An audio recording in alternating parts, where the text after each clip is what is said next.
Good evening, ladies and gentlemen. I'm calling to order the Carson City Airport Authority. It is Wednesday, December 21st. It is 2 minutes after 6. We are in the Sierra Room at 851 East William Street, Carson City, Nevada.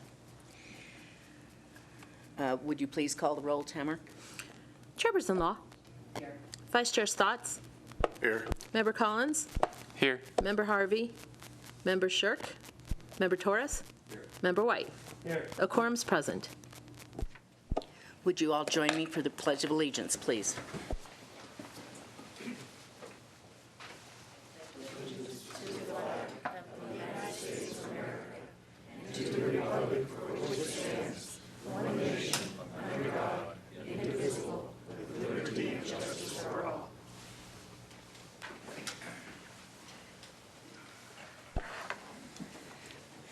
Item C is approval of the minutes of the past meetings of the Airport Authority. Do I have a motion or discussion on the November meeting minutes? So moved. Second by Larry Torres. All in favor of approving the November minutes? Aye. Aye. Any opposed? Moving on to item D, modification of the agenda. The chairman reserves the right to modify the agenda in order to most effectively process the agenda items. Items may be taken out of order. Items may be combined for consideration by the authority. Items may be pulled or removed from the agenda at any time. And I would like to announce that this evening we are going to change the order of the agenda. Item 1 will remain item 1. Item 6 will become item 2. Item 3, the previous item 2 will become item 3. The previous item 3 will become item 4. The previous item 4 will become item 6. And item 5 will remain the same. Next item, public comment. Members of the public who wish to address the Airport Authority may speak on agendized and non-agendized matters related to the airport. Comments are limited to 3 minutes per person or topic. If your item requires extended discussion, please request the chairman to calendar the matter for a future Airport Authority meeting. Do we have anyone at this time who would like to participate in public comment? Then we will move on to the agenda items. In the public hearing, item number 1, for possible action to approve the request by Carson City Fire Department and the Carson City Public Works Department to operate unmanned aerial vehicles, also known as drones, under 55 pounds within 5 miles of the Carson City Airport. Would you please sign in and spell your last name for the record? Thank For you. the record, Adriana Freilich from the Carson City DA's office. Good evening. So basically what we're here is to seek approval for operation of drones for the departments in the city, Public Works Department as well as Fire Department. And with me I have Dave Rubin and James Jacklett, both representing the Carson City Fire Department as well as Public Works. And we submitted letters with regard to the specific drones that will be operated as well as the individuals who will be operating. I do note, however, that the fire department is in the process right now of having their FAA certificates for their operators. So they're in the process of that, but I'm sure that Mr. Rubin could answer any questions that you might have with regard to that. Any questions? Any questions of the committee, the authority? I see none. Thank you very much. Thank you. Next. Dave Rubin, Carson City Fire Department, Fire Marshal.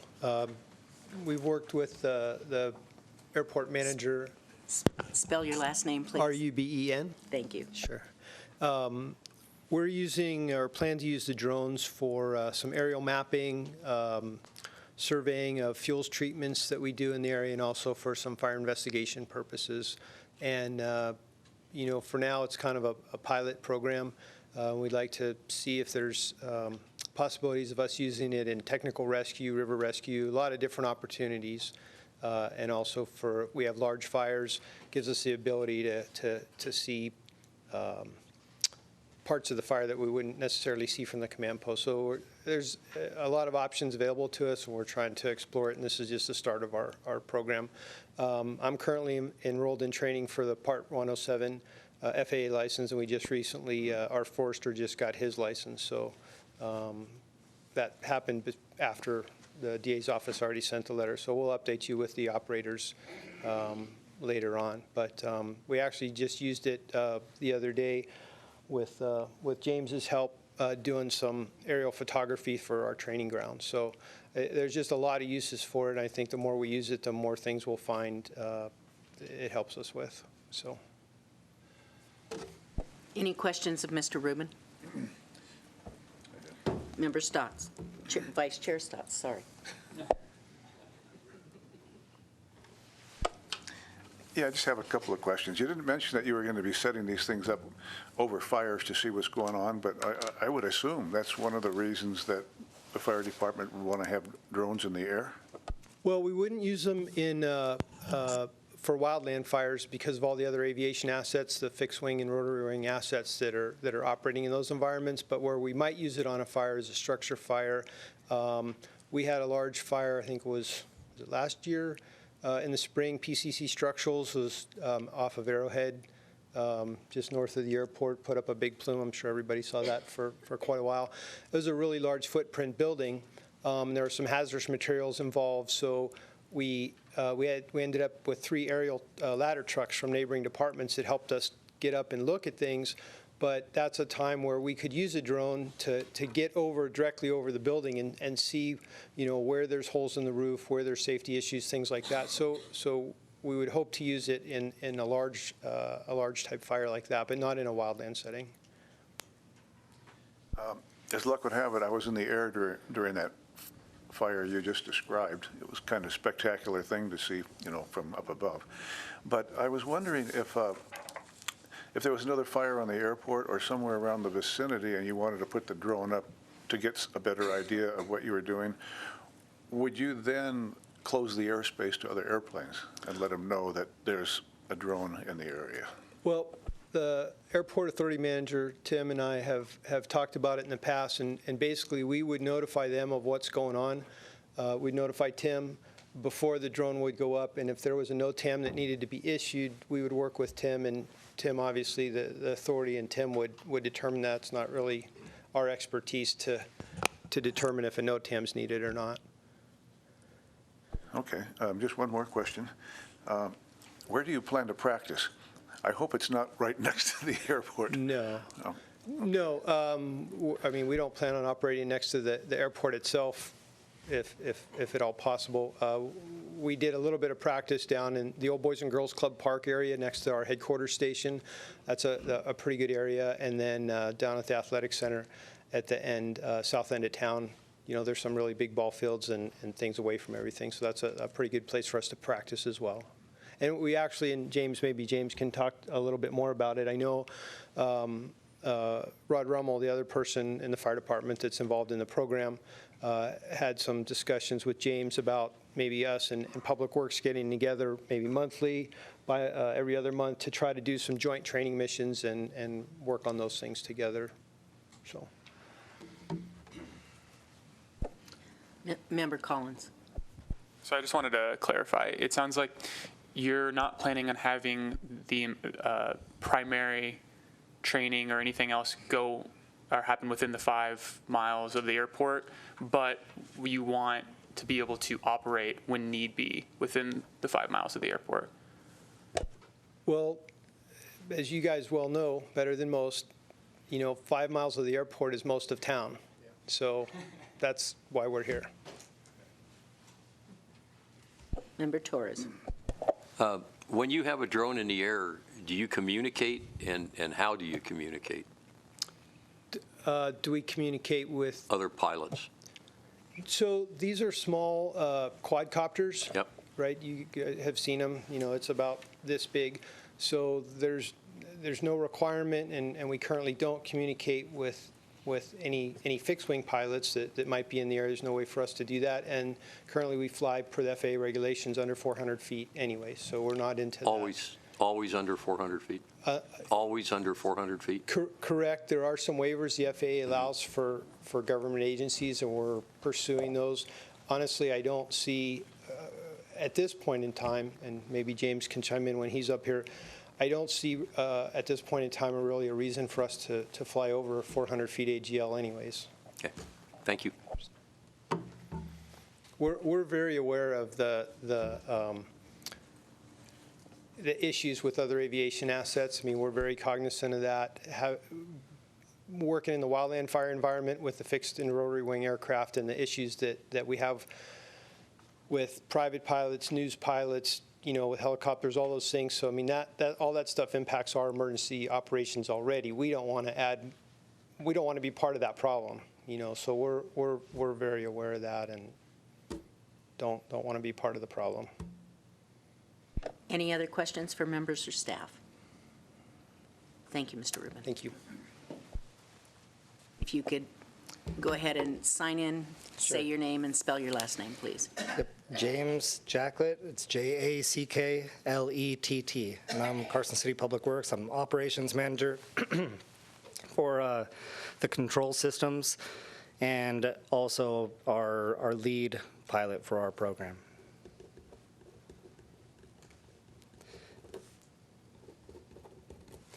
And I just wanted to add a few responses, as David mentioned there.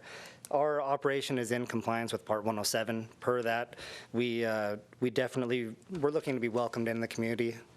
We see ourselves as pilots just as much as anyone else. Obviously, to answer some of your questions, we're required to yield right-of-way to piloted aircraft. There's no doubt about that. We absolutely want to coordinate and work with you guys and make sure that everybody's safe. We have no desire to invade the airspace or inflict any problems. With that said, the majority of Carson City is within that 5-mile radius. So that's a big concern for us. Obviously, with the airspace that the FAA has set aside, with Carson City being Class G airspace, it's not controlled airspace. We're allowed to operate in that without checking in with any air traffic control. If we were to operate in Reno or South Lake Tahoe, we would be required to be on a radio with the pilots or with air traffic control at least and check in. Here in Carson City, we don't need that. In fact, the FAA rules don't even actually require us to have the consent with the airport authority. That's something that the legislators passed in NRS 493, which was the last session. There's a number of things they put in there that was primarily a privacy law, and there's a lot of good things in there. There's some other things that I think are a little bit rough, and I think that they're probably going to have to revisit that and address this as this becomes more and more common. Obviously, we're in front of you today. We want to cooperate and follow all the rules. However, the fact is there's more people than us operating out there, and they're not all coming forward. So I think that you could look to us to follow the rules, to be a member of your community, to do what's right and work with you, and hopefully lead the way for others and make Carson City a great place to operate. Any questions from the authority members, Mr. Stotts? Not a question, just a comment. It sounds like you might also provide a good model for other drone operators as well, and that could be very important in the future. Yeah, I agree. I think that that's one thing. We've caught a little bit of publicity here with what we're doing. Obviously, we're not the only agency involved in this. The applications for Public Works, I didn't really mention that. Surveying, aerial mapping, construction, inspection, those are all huge things. The photogrammetry software, the things that we're able to do in a very short period of time that we previously had to pay large amounts to do and therefore can only do on an annual or less often than that basis. This is a huge tool. It's really amazing. And to bring that into focus, to fly the wastewater plant, it's approximately 40 acres, takes 12 minutes. And with a couple hours of processing offline, I just upload the photos, couple hours of processing, I have full 3D model, point cloud, layer, elevation data, everything from that site. So you can imagine with less than less than 2 hours of labor completely, we can churn that out for very, very low cost. That capability, and that's just the capabilities today. With all of this, it's growing so fast, it's happening so fast that it really is something that all of the engineering firms in the area, all of the different commercial outfits, everybody is going to be getting into this. And whether or not Carson City continues to operate this technology or we hire someone to do it for us, it's here, and it's a good thing for us as far as efficiency and data gathering goes. Any further questions of the authority or staff? Thank you very much. Thank you.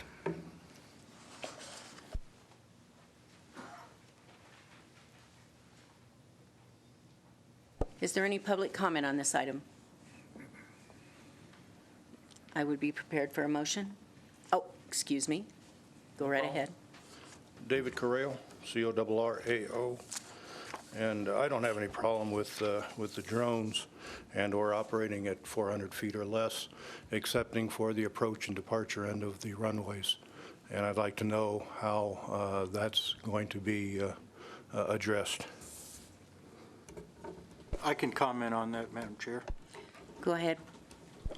We've been working on a no drone zone with the airport, working with Brian. We've come up with a partial aerial map. We're still a ways from really putting it together. But the extended center lines for the approach and departure areas, jutting out, I think it's about 3 miles we're using, is no drones. We are also putting an area around the airport.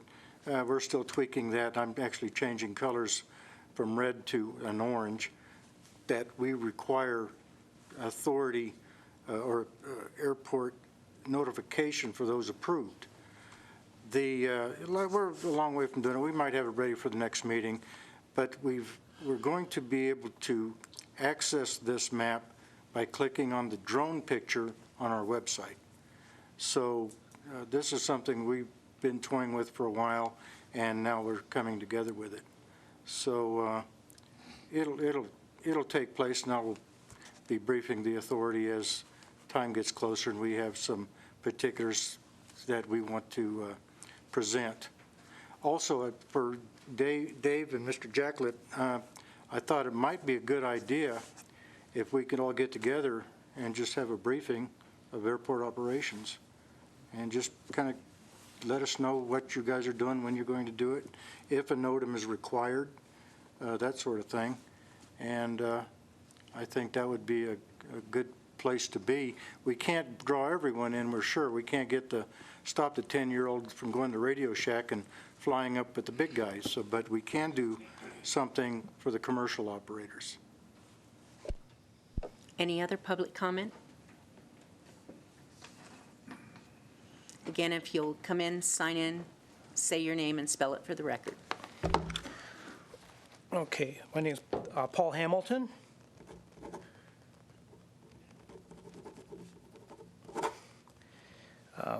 And I run a light sport FBO here at the airport. And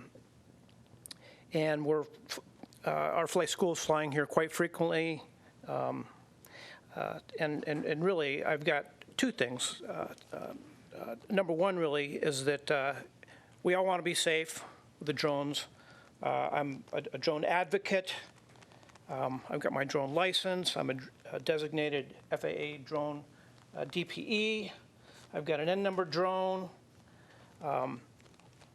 So I'm pretty familiar with drones and the training. And overall, that, you know, I looked at what Tim's doing, and the no drone fly zone looks really reasonable. And the only just two things that I would like to add for us to think about for future operations. One, it would be nice if we could have if anyone who flew within the 5-mile radius or whatever that area was determined would have a little training on airport operations, so that in the future there would be absolutely no misunderstanding about the airport operations, the no drone zone, and how the aircraft operate. I think that would be good for everyone here. It could be a half-hour course and perhaps even an endorsement of some type that they've been through that. The other suggestion is that I know that it's not required since the operation is in Class G airspace, but it really would be nice if, when you're near the Carson Airport, you get on a radio and you report where you are. Okay, that I think would be best for us. It would be good for you. I've been flying around, and I have heard some people actually get on the radio that were on drones. Hey, it was out way out of the 5-mile radius. But that would be, as far as I'm concerned, very safe for all of us to at least know you use your radios all the time for where you are, what you're doing. Get an aviation radio and just announce where you are. 3 miles south, flying a drone at 400 feet. So those are my suggestions for operations, and I'll probably be coming back later sometime and asking for training operations even closer. Do any authority members have questions of Mr. Hamilton? Any questions? Thank you, Mr. Hamilton. Okay, thank you. Any other public comment? Seeing none, any staff comment? Oh, here we go. It's okay. Go ahead and sign in. Eric Leitch, Laetsch. Make this real quick. I want to reinforce the point on radios. Reality is that one of the most wonderful opportunities for the drones could be in emergency situations for the fire or other public agencies where they want to be able to go up there and respond real quick right now. Not enough time to call up our airport manager, get a note them out, even get up on ATIS. So see and avoid. There's nobody really in the drone to be doing a lookout for another aircraft. Drones are real hard for us to see with an aircraft. And so it seems to me that as this is being developed, if we can add the requirement that the drone operator have an aircraft frequency radio and be broadcasting position of the drone, seems to be a good safety issue, particularly in situations where it's a quick response situation. Any questions for Mr. Laitsch?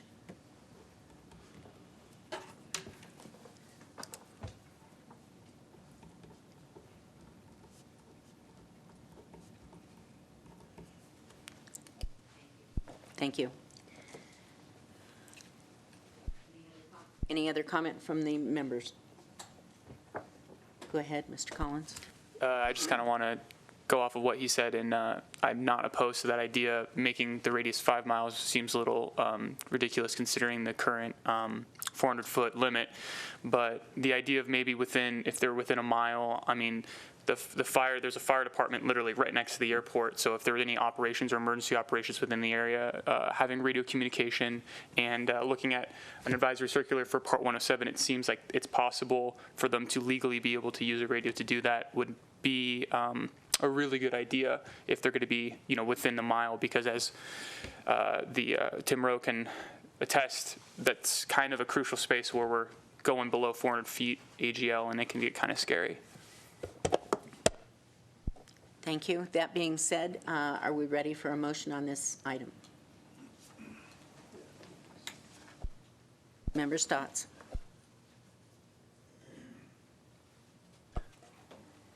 I move that we approve the request of the Carson City Fire Department and the Carson City Public Works Department to operate their UAVs within 5 miles of the Carson City Airport, so long as they fully comply with FAA Part 107 and that they notify the airport manager at least 24 hours, if possible, prior to operations that are within 1 mile of the Carson City Airport.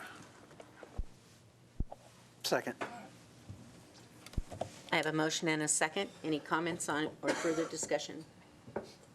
All those in favor of the motion? Aye. Aye. All those opposed? None heard. Motion carried. Thank you, gentlemen.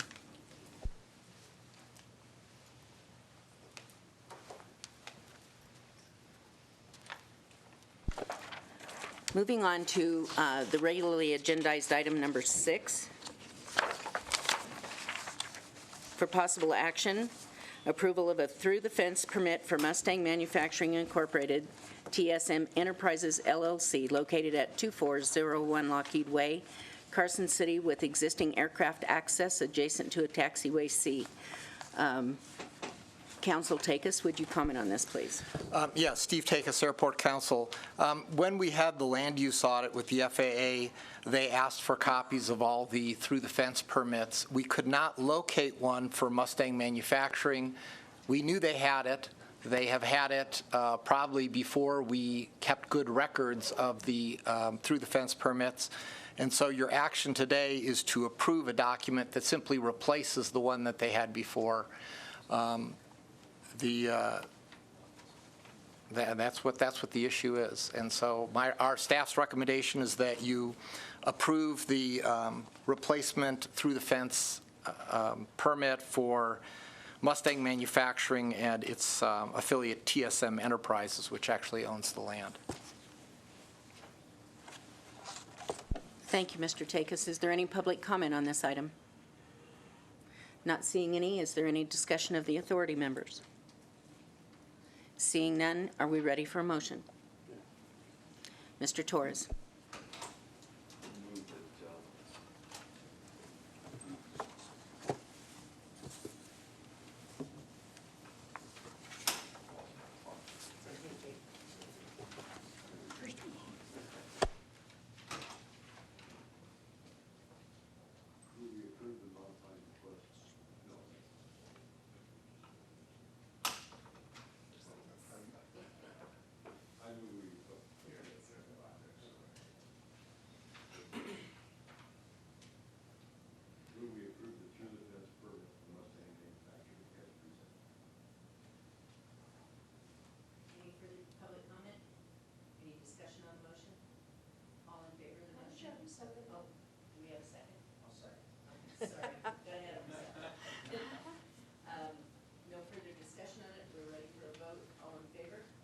Aye.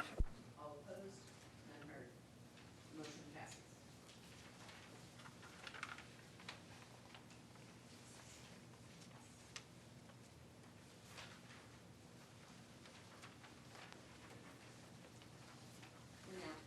We're now moving on to original item number 2, now item number 3, for possible action.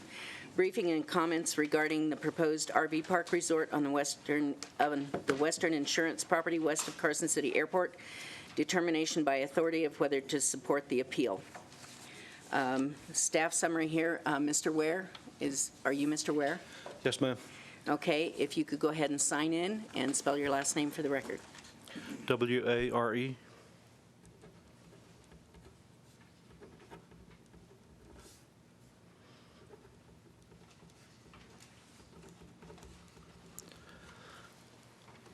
I'd like to thank the board for your service to the community and also for allowing me a few moments to speak towards the issue that I've raised. Could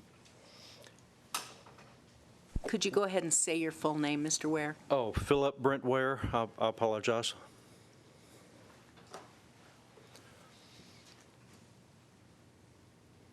Okay. And what I want to set up here is basically some issues relative specifically to the airport and primarily safety. And we have, as a neighborhood group, we have a lot of other issues that I will not be addressing at this time, but this is specific to the airport. And as I indicated when I talked to Mr. Rowe to get on the agenda, I'm trying to limit my comments to between 5 and 10 minutes. So I'll kick it off here.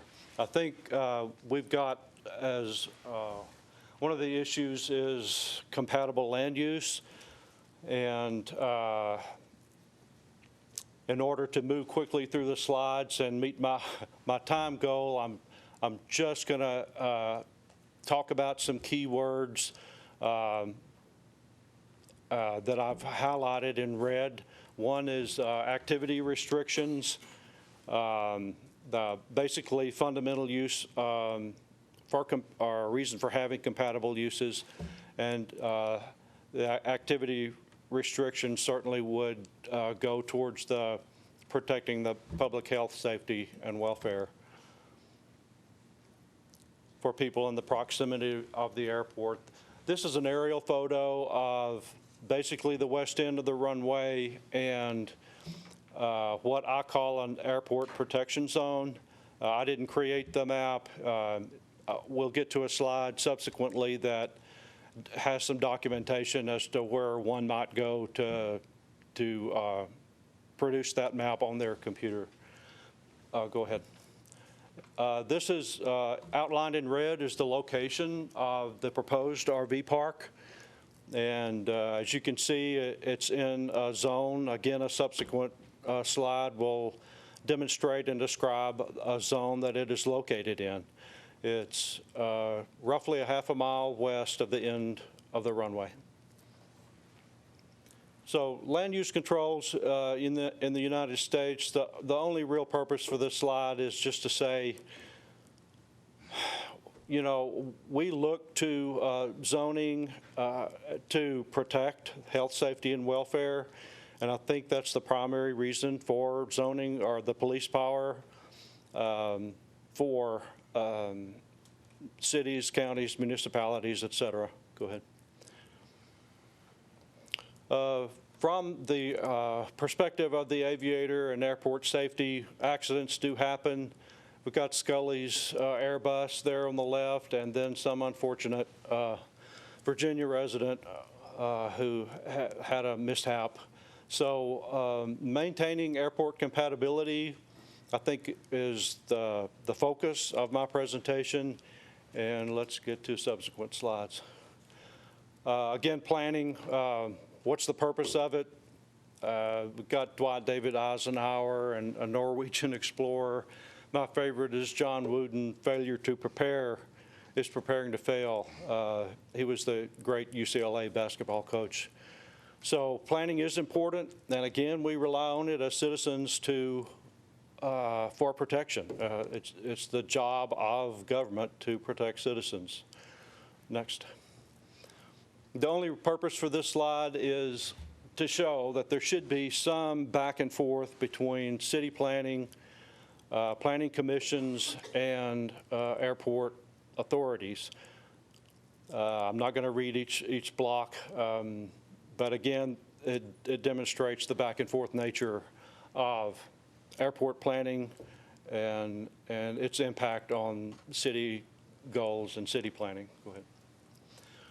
Again, just as a reminder, the same slide with the location of the proposed RV resort. This is the airplane crash in Reno, not for sensationalism, but just to demonstrate, you know, accidents happen everywhere.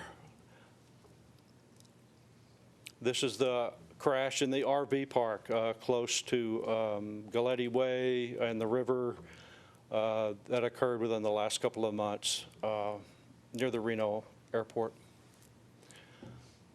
And Sparks Police Lieutenant Pete Crawl said the fact that it wasn't worse was really very lucky. And I would challenge the community, the planners, and the board, if you will, that we just don't want to be lucky in a similar accident. Go ahead. Consequences of non-compatible uses. Well, I'll show you, try to demonstrate the impact of surfaces slightly removed from the runway. Safety concerns we've already touched on and illustrated. Economic development due to airport growth constraints are safety concerns, and certainly the potential for litigation in the event of an accident at the airport. This is a scatter diagram taken from a airport planning handbook that's been adopted by 30 states.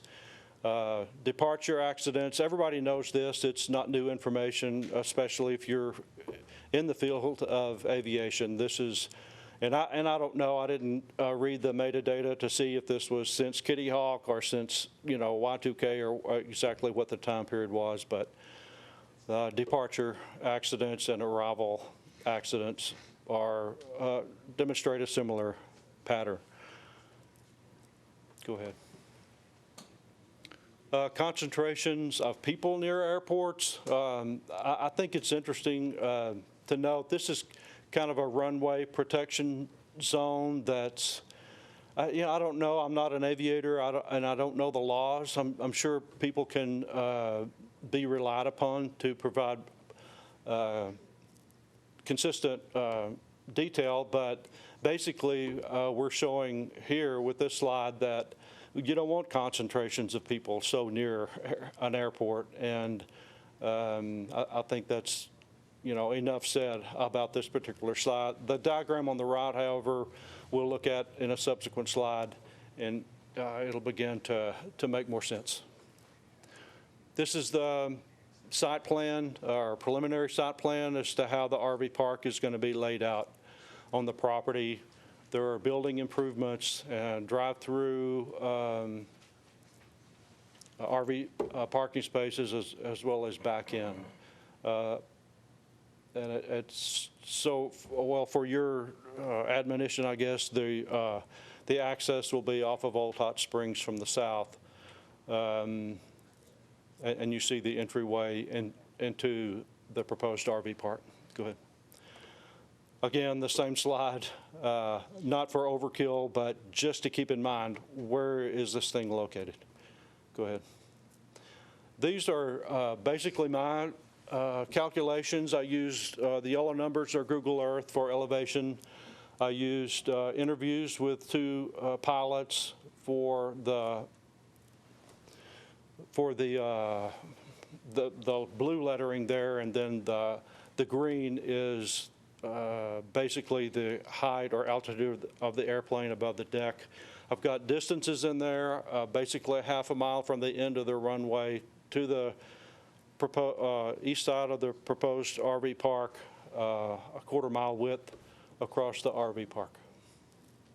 But I guess the main thing, the green numbers, not every aircraft will be the same, but I ran it by pilots who fly commercial business jets, and those numbers, they say, are realistic, and that's like less than 200 feet, 130, 150, 170 feet going from east to west.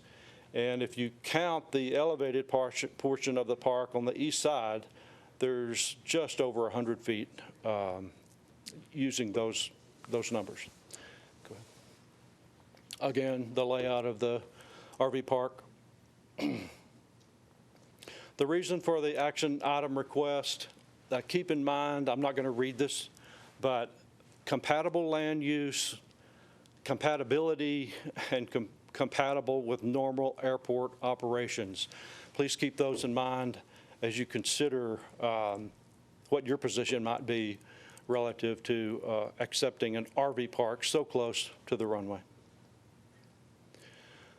This is, again, taken from the land planning guide. It's for general aviation airports greater than 6,000 lineal feet in length. There are zones. Go to that next slide where the zones are defined. Zone 1, runway protection zone within runway. Zone 2, enter approach departure zone. And Zone 3, enter turning zone. So with these zones in mind, go back to the previous slide, and you'll see the red is where the RV park is proposed to be. It's about a half a mile, like I say, from the end of the runway, and the elevation or the altitude of some aircraft, it's less than 200 feet at that point. That is Zone 2.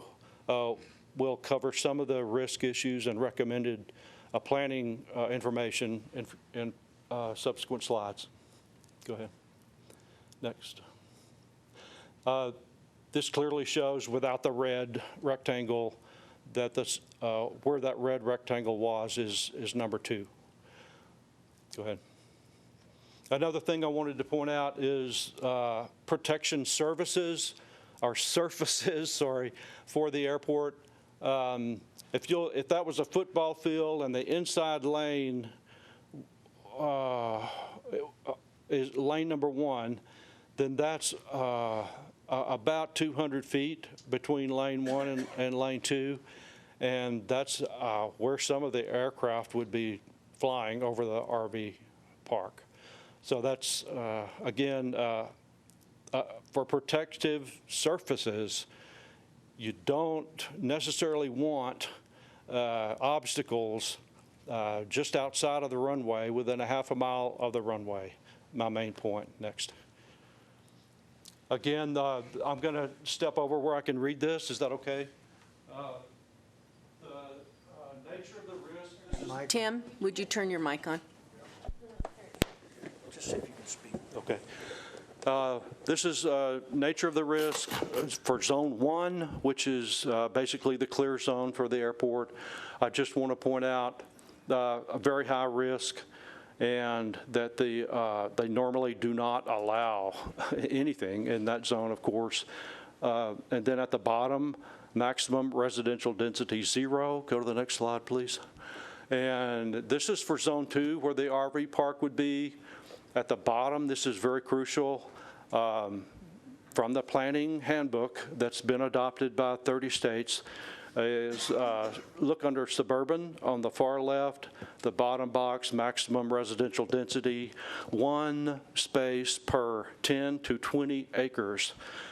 That tells you something about the potential risk level being located so close to the runway. Next slide.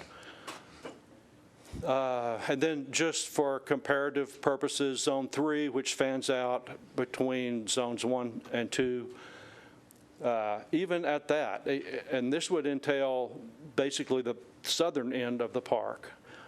Notice it's still a very high-risk area, moderate to high, and the suburban density allowed on this planning guide is 1 residential unit per 2 to 5 acres. So to me, this demonstrates how risky airport planners consider such locations being close to the runway.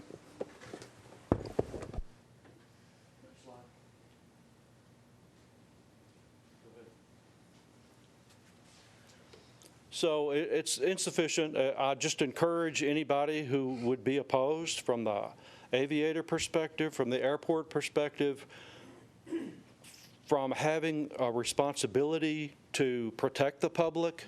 I'm just saying it's not going to be good enough to just cross our arms and say they can't do that.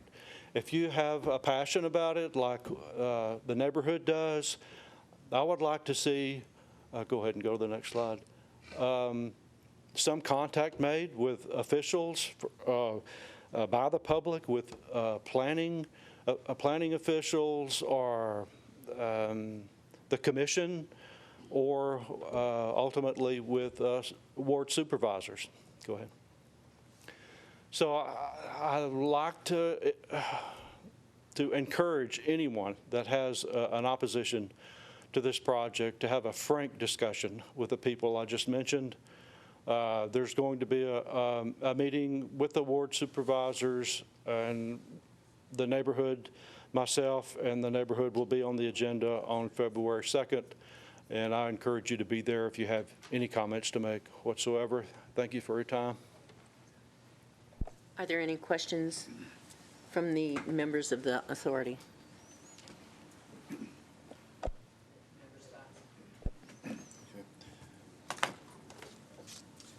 Yeah, not a question, but I'd like to add that when you have an engine failure on takeoff, it's always best to crash straight ahead and level. Frequently, when people have engine failures, they try to make it back to the airport, and then they end up crashing into something else. It turns into a spiral stall, spin, boom.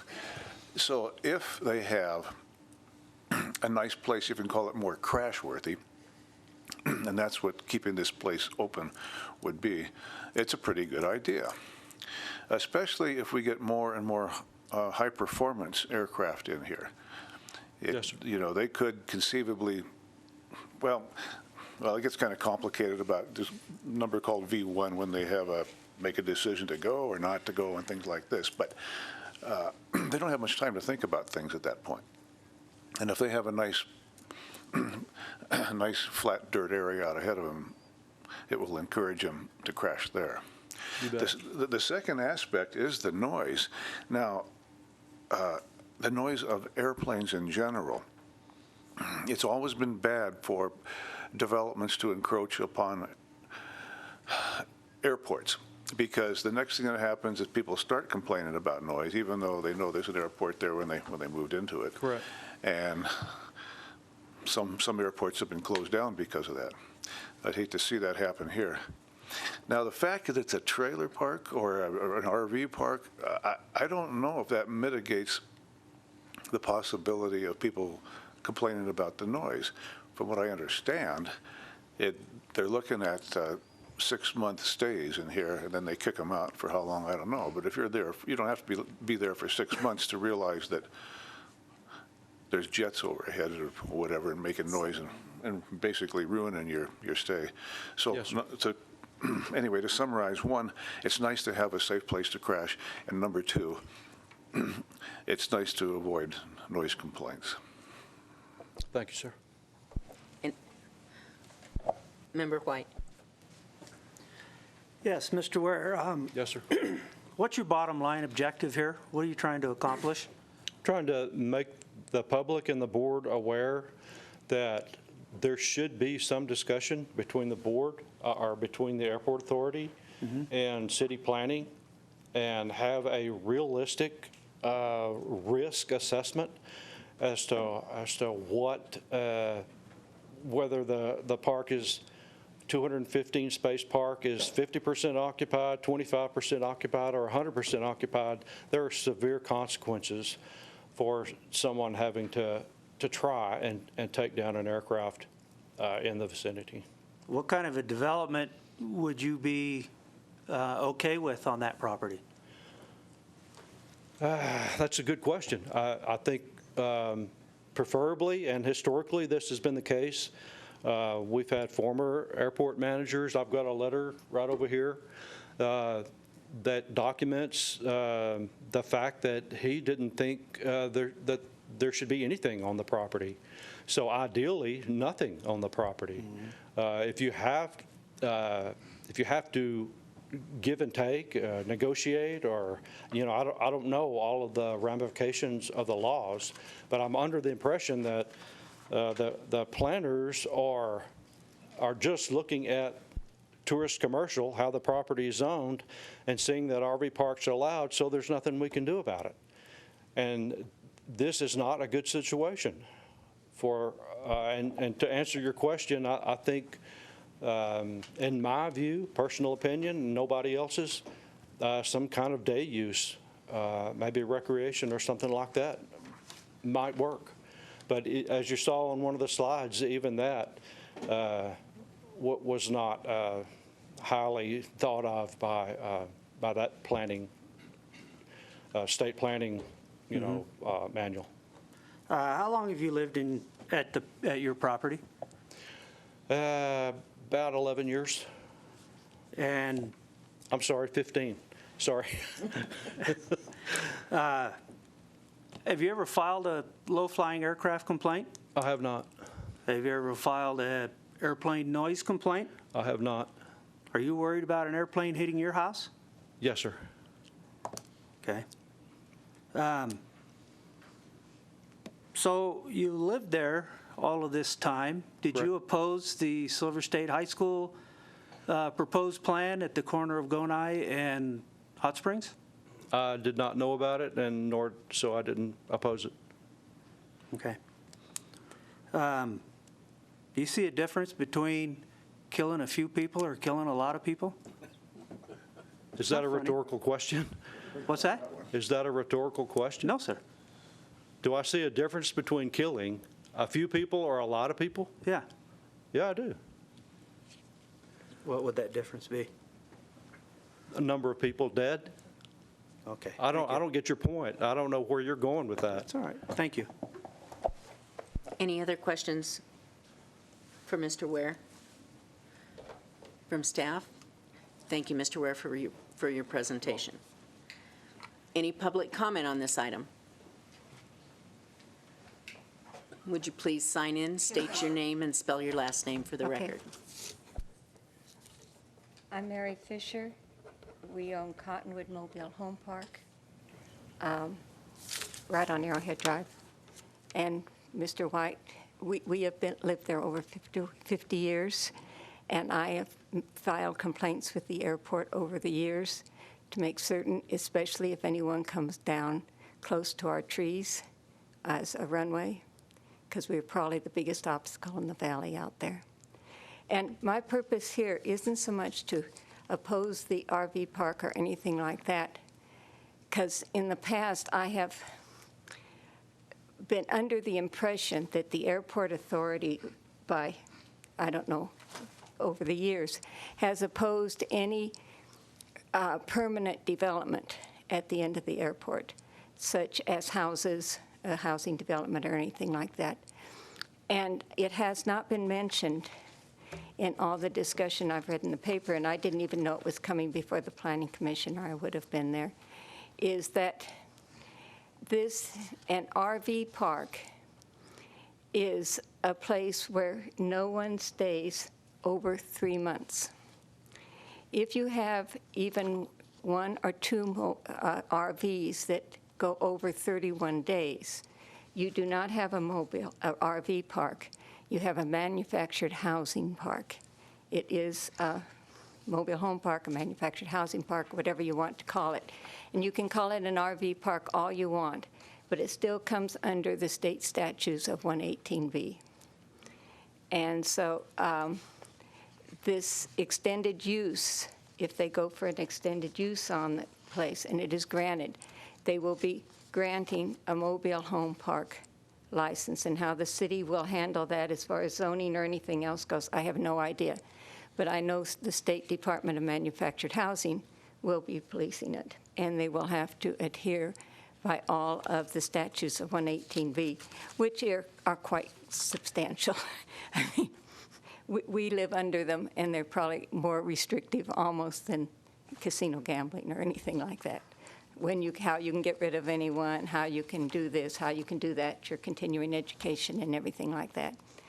And I've got a letter here, or an email from Diane O'Connor, who is the program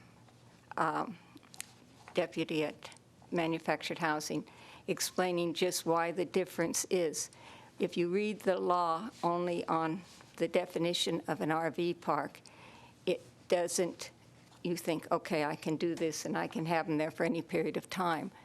But in reality, if you read the definition of a mobile home lot, as soon as you have an RV in place for over 3 months, it becomes a manufactured housing lot, not an RV lot.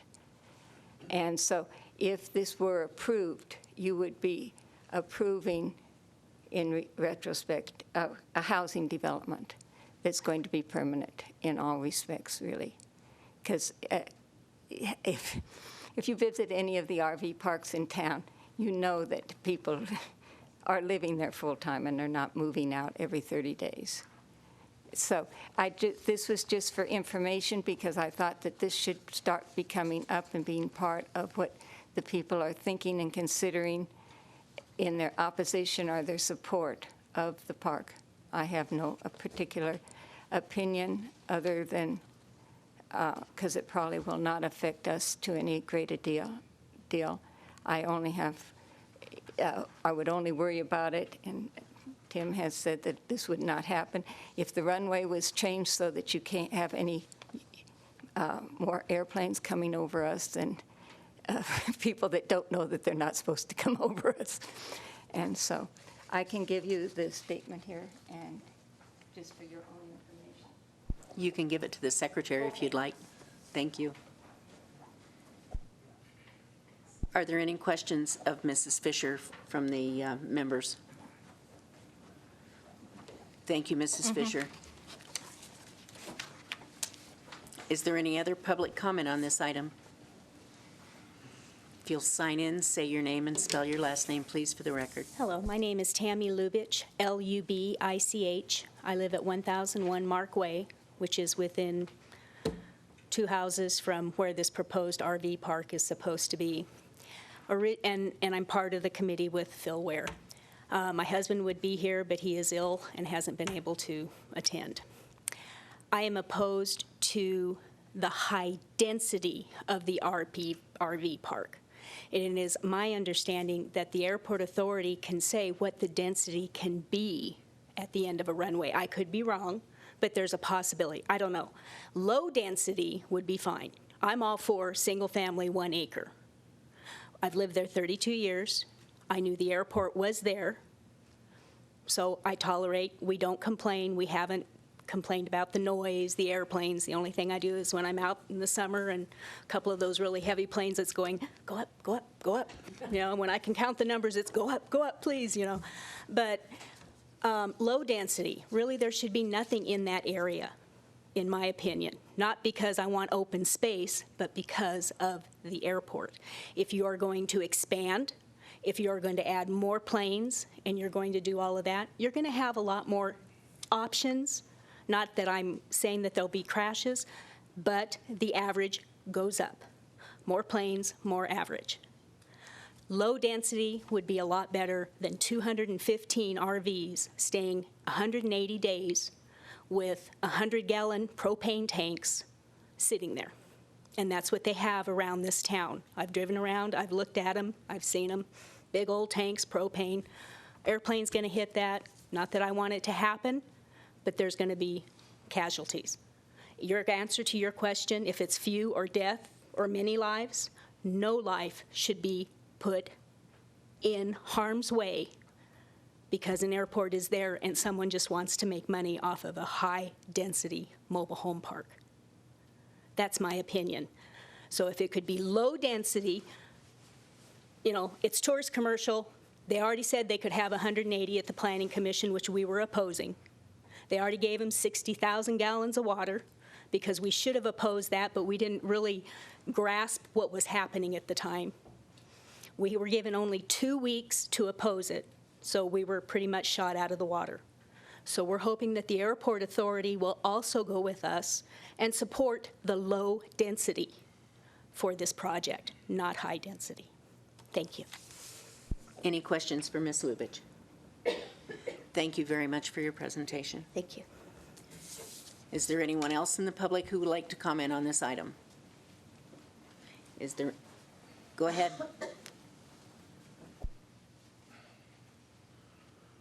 If I may, David Correo again. When I was on the authority back in 2000, late 1990s, we spent a lot of money and a lot of planning to realign the runways, which eventually came to tuition, to avoid aircraft traffic over residential areas. I certainly wasn't aware of the proposed petition here against this development, other than just sitting in this meeting today. There was several other proposals for that property that came up while I was sitting on the board. One of them was a golf driving range and miniature golf course and a few other things, and we objected stringently to those things taking place because of the problems of aircraft flying at the worst possible time, takeoffs and departures, as far as critical activity taking place. So I would urge you to consider the monies that were spent and the effort that was made, including the neighborhoods, to realign the runways so that we could avoid aircraft from overflying residential area. Thank you. Any questions of Mr. Correo? Thank you, sir. Any other comments? Any discussion on this issue by the members?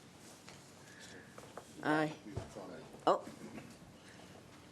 If you would sign in. Yes. State your name and spell your last name, please. If I may, Michael Bennett, and Bennett. And I'm the civil engineer on the project. I do represent the developer. And just for the board's consideration, I do want to point out that the property to the east of the proposed park is currently owned by the Airport Authority. The property to the north of the proposed park is currently owned by the Parks and Rec Department of Carson City. This property has been planned for development for a very long time. The current zoning code allows it to be planned for development. That has not been changed in a very long time. It is currently zoned tourist commercial, and this project fits entirely within that tourist commercial zoning code by right. We're not asking for anything out of the ordinary with regards to development. The only ask that we had made in front of the Planning Commission was the length of the stay. Otherwise, we're fully intending to comply with Carson City Code of 18.09, which governs RV parks. And the last thing I will point out is we have made our application to the FAA to check for compliance with Part 77. So we're trying to be good neighbors. We're doing our best to be good neighbors, but it is private property. It is zoned for development, and we're working to develop within that zoning code. I'll leave it at that. Thank you, Mr. Bennett. Any questions of Mr. Bennett from the members? I have some. Member White. What's the maximum height restriction on this piece of property, and what's the maximum height of any structure within the project? The conditions that were put on the property through the Planning Commission was 26-foot structures, and we're complying with that. Okay. You don't know what the maximum height? No, it's far above that. I don't know exactly what it is. NDOT has a tower nearby that's 70-some feet. So, and that is in compliance with the Part 77, so I'm sure it's well above our 26 feet. Thanks, Mike. Mm-hmm. Thank you, sir. Any other questions? Any from staff? Okay, thank you very much, Mr. Bennett. Any other public comment on this item? Do we have a motion on this item? Madam Chairman. Eric Leach again. Difficult situation, new to the topic at this meeting, sympathetic with development, sympathetic with trying to comply with rules. Also fond of common sense, having been involved with airplanes for almost all of my life, which goes back a long, long way. Just common sense is that you try to avoid having residential and approach departure patterns coexist. So don't know what the authority can do about this. And I'm sure the other people are far ahead of me on looking at it. But when I hear trying to put some sort of a medium or high density residential development of any sort under an approach departure pattern for an airport, it doesn't make common sense, even if it's legally permitted. Thank you. Any questions of Mr. Leach? Thank you, sir. Any further comments? Do I have a motion? I have several. Member White. So, Tim, how many noise complaints do we get at the airport?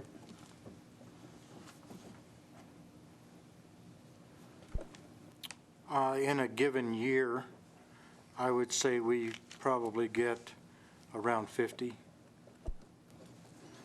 From what area of the airport do they generally come? Generally, they come from the south side of the airport to the southeast side of the airport. Generally, as far as the departure end of 27 or to the west, I've only received one complaint. Actually, it was a couple weekends ago when the Ford Trimotor was flying. It's a little laborious to get off the ground and to pick up its altitude, so someone was calling me about the low-flying airplane. Mm-hmm. They enjoyed watching it, but they felt it was just a little bit low, and it was. But that was the only one that I can remember in the last year receiving from the west side of the airport. How does our airport compare to other airports? Sorry. I don't know how to answer that. We compare with the type of length of runway.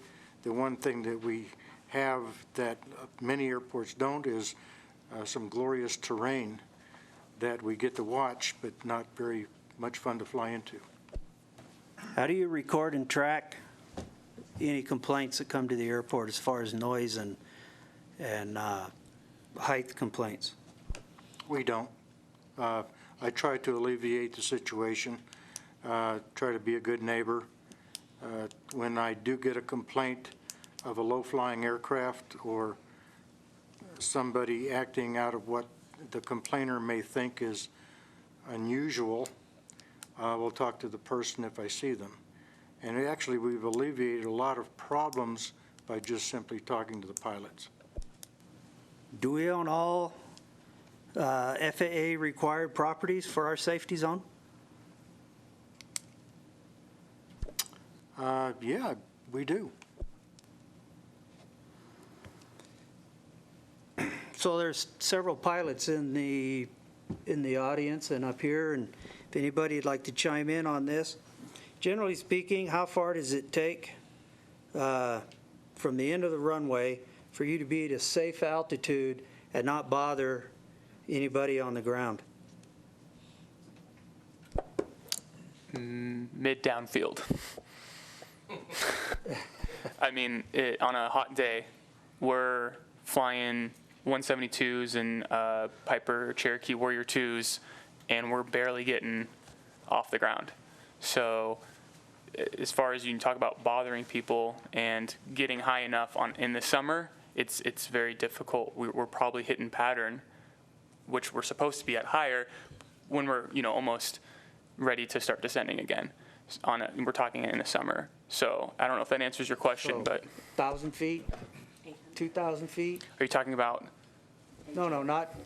So I know every plane is likely to be a little different in this question, but from the end of the runway, what's the length, the footage, until you feel like you're generally high enough off the ground to not be interacting with the ground? I can answer that question. As a professional pilot, I will not make any turns below 400 feet. Okay. No matter what I'm flying. 400 feet gives me plenty of safety room to make a decision on which way I need to go if I have an emergency. Okay. That is pretty much standard practice with most commercial operators also. I'd say it's 51 is our altitude. 5,100 is the school's policy for when we make that turn, 400 feet. So how far off the end of the runway are you when you generally get to that? That's the thing. It really depends on density altitude, and it depends on the airplane that you're flying. So it's a very big variable. In a Pilatus, very quickly. In a 172, I've made it almost to the golf course on the west end before getting to that altitude. So the west end of this piece of property is 3,924 feet from the end of the runway. Is that well within reason to think that you're high enough over this property to be safe? Not necessarily. Well, let me just clarify. I'm not a pilot, so I'm probably asking some very basic questions. Okay, I'm gonna throw something in here just for GP. When I was training at Carson City, I had an instance where I had a flap failure. I didn't get to 400 feet until I was almost to where the house was at the old ranch that is now the golf course on the west side of town, before I even thought about trying to turn around. So it depends on your circumstance, but in a 150 or a 172 during the summer, if you've got two people in luggage in a 172, you may be you may be long past Cottonwood before you get high enough to make a turn. Okay. I brought up the Ford Trimotor a little while ago. I believe they were making their turning altitude about 400 feet, just past 580. So it takes a while, and it's all relative. Depends on the aircraft. There are jets out there that would be at 600-700 feet by the end of the runway.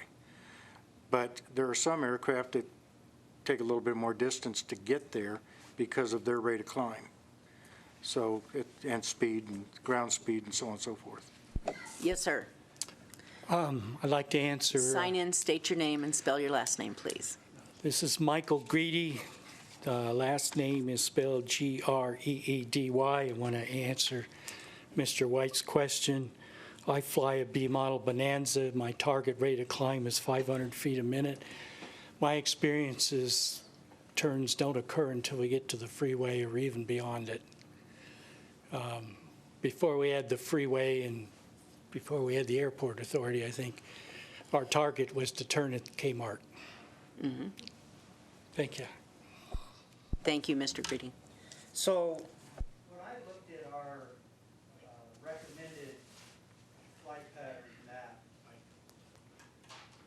looked at our recommended flight pattern map, it looks to me like just shortly right about Gonai, it's recommended that the plane turns off 230 degrees and fly towards the Walmart. So my question is, how many planes actually follow this recommendation? And I would say Walmart's probably, outside the theaters on a Good Friday night, Walmart's probably the highest density arrangement in this town. And we're recommending to them right on this map, fly towards Walmart. By the time you get over the Walmart, I'm usually at 1,000 feet AG above the ground, so I'm at pattern altitude. Mm-hmm. So I do practice myself the recommended noise abatement procedure, which is a 230-degree course. And that is to protect the ears of the folks that live over around Markway and west of the airport. Not everybody does that, but it is one way we found that might help mitigate some of the noise complaints that we've had. So your estimation of, out of all the traffic on the airport, 10%, 20% follow the recommended? And it's hard to estimate that. We recommend that people do it. I've noticed that some do. I've noticed that some don't. And so, and beyond that, on this map, it talks about a midfield arrival.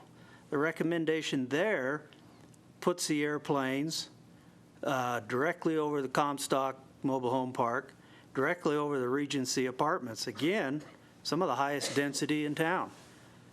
So I'm just trying to get my mind wrapped around what kind of density we're going to worry about. I mean, when you're talking about coming in midfield, you're talking about 1,500 AGL, right? So there's pattern altitude, which is about 1,000, and then you want to be about 500 or more above that. So you have an engine failure, and that happens. You have plenty of opportunity to get down on that runway safely. What we're talking about, though, is coming in on arrival or departure, and the departure being probably the most dangerous out of the two for engine failure. What the reality is that the statistics for engine failure is power setting changes, and you're changing the power setting quite constantly when you're doing your downwind base to final. So beam the numbers on your approach end is when you're going to start pulling that power. If something goes out in private pilot training, we learn how to get back on those numbers without any issue. That's a big deal. It's a big deal. But when we're taking off, it's a totally different thing. I will just say in the segment, the concern seems to be more about noise than it is about finding a place to land, because at the end of the day, we probably can't tell everybody, oh, you can't develop here. But I would be more concerned about high density and noise. So in regards to your talk about density, by the time we're over Walmart or by the time we're over midfield, we're high enough that the sound is less loud. But when you're taking off and you're maybe 200 feet AGL, it's going to be a lot louder than when you're 1,000 feet. so I also noticed that in our recommended departure, which tells people to fly towards Walmart, that recommendation also includes telling these pilots to fly directly over a pretty major fueling station and a welding store that has a mass amounts of flammable gas. So the reason for bringing this up is, it looks to me like we have a disaster all the way around the airport to begin with. So then also, Tim, at the Planning Commission in November, you told the Planning Commission that we did a bird study. When did we do a bird study? When the Planning Commission, Michael Bennett had brought up the plans for the proposed RV park, included in those plans were 2 rather large ponds. We took a look at that, and Kurt Halkel, who's here tonight, we were undergoing a wildlife hazard assessment. And we asked the contractor who was performing that assessment to look at the possibility of what effect those ponds would have on bird traffic. And Jean Marie, who is the biologist, took a look and gave us information that if these ponds actually went in, that these birds would, from the dump, seagulls and other large birds, would make a beeline right across the top of the airport for those ponds. And I went to Michael Bennett and we chatted about it, and then they removed that from their plans, which I do appreciate him doing that. So my question was, you said we, as in the airport authority. The airport authority didn't do a study, did they? No, this was, right. The wildlife hazard assessment was performed under a block grant between Nevada DOT and the FAA. So also in your letter to the Planning Commission, you stated that long-term tenants would tend to generate chronic noise complaints. I'm just wondering how you came to know that fact. An assumption.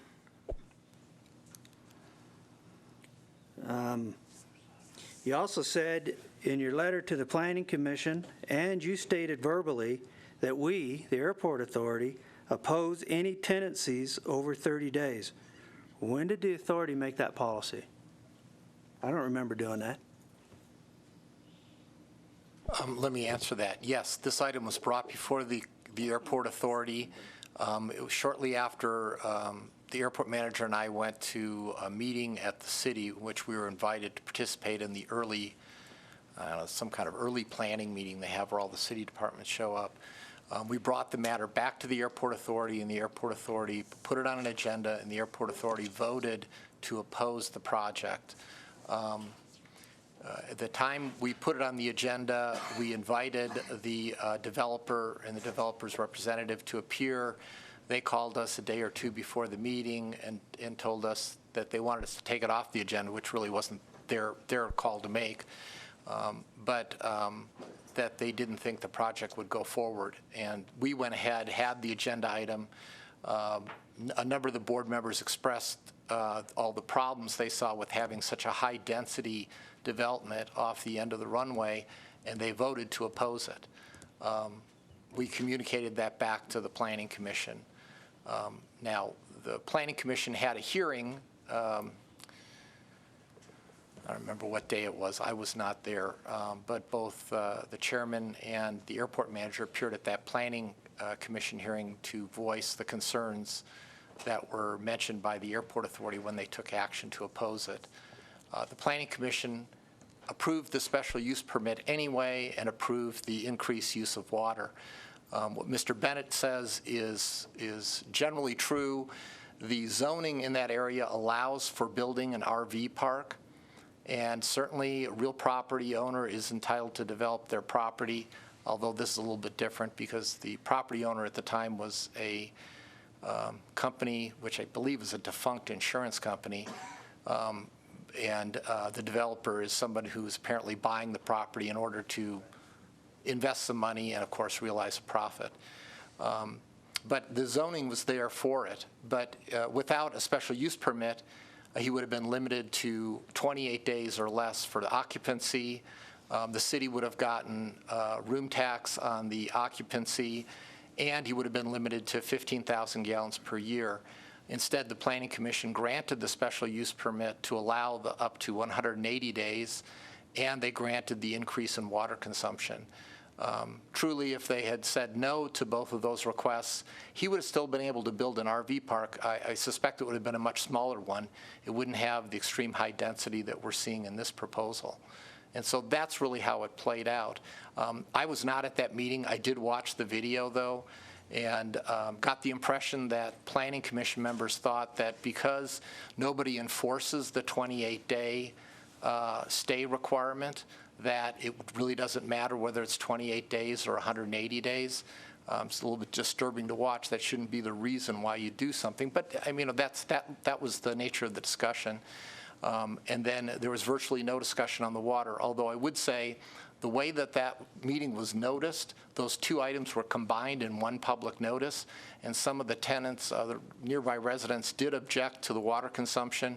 So when one of the tenants got up and said, you know, we should have objected to that too, I think they did. I don't know if that's part of their appeal. I didn't look at their appeal. But the action I think that I gather that they're asking for is they're asking, will you appear with us or give us some support at the Board of Supervisors on the review of the Planning Commission action? I think that's what they're asking for, and it's for you to decide whether or not you want to authorize the staff to put some energy into that. So we, as the authority, voted to oppose the long stays in September? No, we voted, it was actually much earlier in the year. I don't have the exact date, but it was official item on our agenda and it was voted on. I think it was back in July or August, maybe. Okay.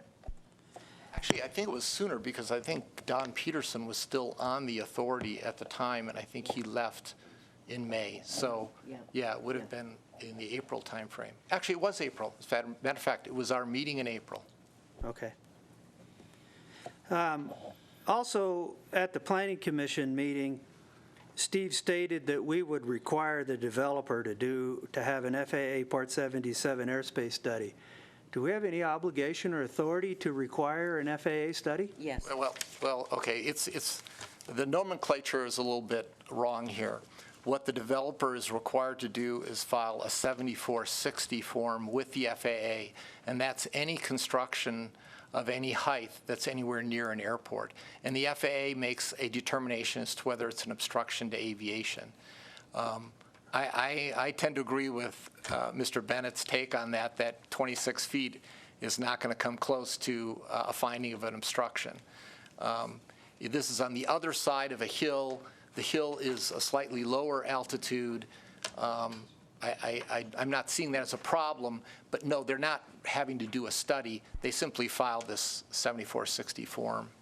And the Part 77 comes in because that's the analysis that we make under Part 77 of the FARs that shows here's where our safe airspace is, and it looks kind of like kind of an inverted bowl, except they're kind of slanted edges that go off in each direction. Well, my question is, where do we have the authority to require that? That's what I said. At the Planning Commission meeting, Steve said we would require an FAA Part 77 airspace study. Where do we have the authority to require an FAA requirement?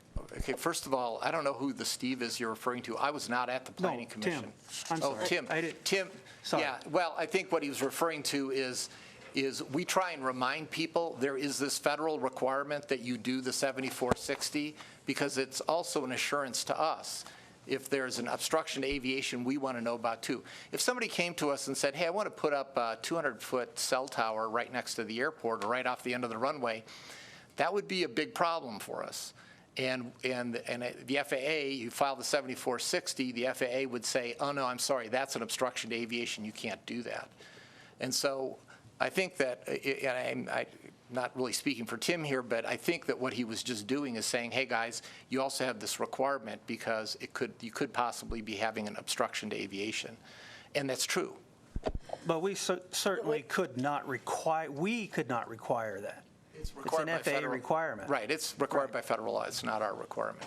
I do recall, though, in watching that videotape that I think one of the Planning Commission's requirements was that the owner grant us a navigation easement. On the document that was handed out at the planning meeting that day, there are 60-some requirements. Okay, 51, 52, and 3 all have to do with the airport and the airport authority. 51 is a project is in the airport review area. Any conditions required by the airport authority must be satisfied prior to or during the building permit process. If required by the airport authority, a navigation easement must be recorded. A copy of the recorded document must be provided to the planning division with the building permit. Then number 62, all tenants of the RV park must be notified in plain language and sign an agreement stating there is an airport nearby and there will be low flying and noisy aircraft overhead. All tenants must sign this form as a condition of staying in the park. The notification must include text stating no complaints to the airport authority regarding airport noise will be allowed. 53, the airport authority requires a FAA Part 77, and this is where he got the 77, and it should be this 7460. But it says FAA Part 77 airspace study to ensure that the heights of any buildings do not penetrate the approach or takeoff zones of the airport, and that's where the 7460 comes in. That was part of the Planning Commission document. And that Planning Commission document says that the airport authority requires that. Where does the airport authority have the authority to require anybody to do an FAA study? That's my question, not whether it's a good idea or a bad idea. Where does the airport authority get the authority to say, you, Mr. Developer, must go do a study that the FAA requires? I think we're just saying there's a federal law out there that requires it, and they're hearing it come from us, and so maybe it's being interpreted as a requirement of Carson City. We don't have the right to require it. It's a requirement of federal law. Yeah, I don't have a problem with reminding people or directing them where to get it done. I'm just questioning, as you just answered, whether we actually have the authority to do that or not. That's all I have. Thank you. That being said, do we have any further public comment or any further comments from the commission, from the authority members? I think that at the end of the day, my concern is more of noise complaints. Coming from the Bay Area, I used to fly out of San Carlos, used to fly out of Oakland. People in those areas have to sign waivers that say they're buying a house next to an airport, and it does not in any way keep them from litigation and complaints and so on and so forth. The developing of land is not something that I find a hindrance to the airport. It's the how we develop the land that I want to be wary of, because with noise complaints and litigation, we look at a large cost to the airport based off of something that some guy signed a form, and what does that mean? So that's all I have to say. Mr. Torres. It seems pretty obvious that on a takeoff on runway 27 with an engine failure, that the most obvious place to go is going to be right where that trailer park is.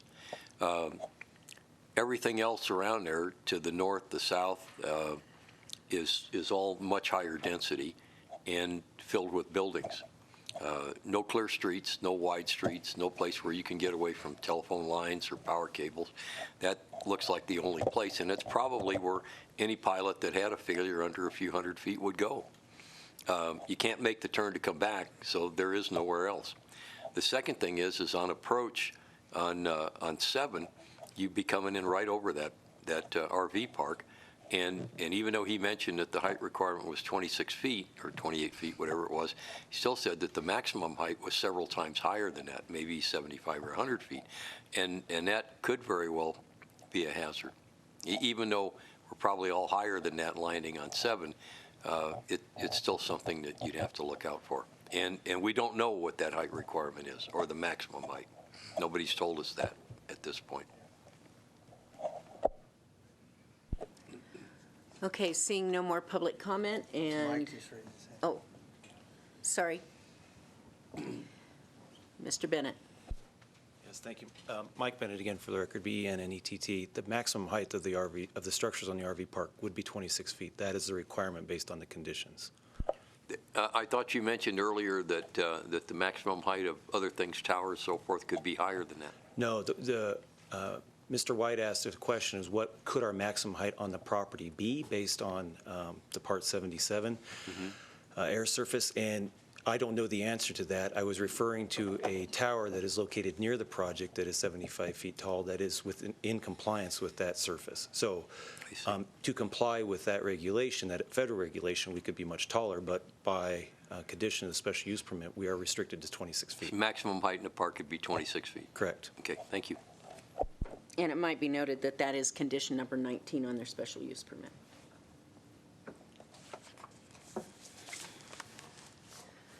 Okay, that being said, is there any appetite for a motion on this item?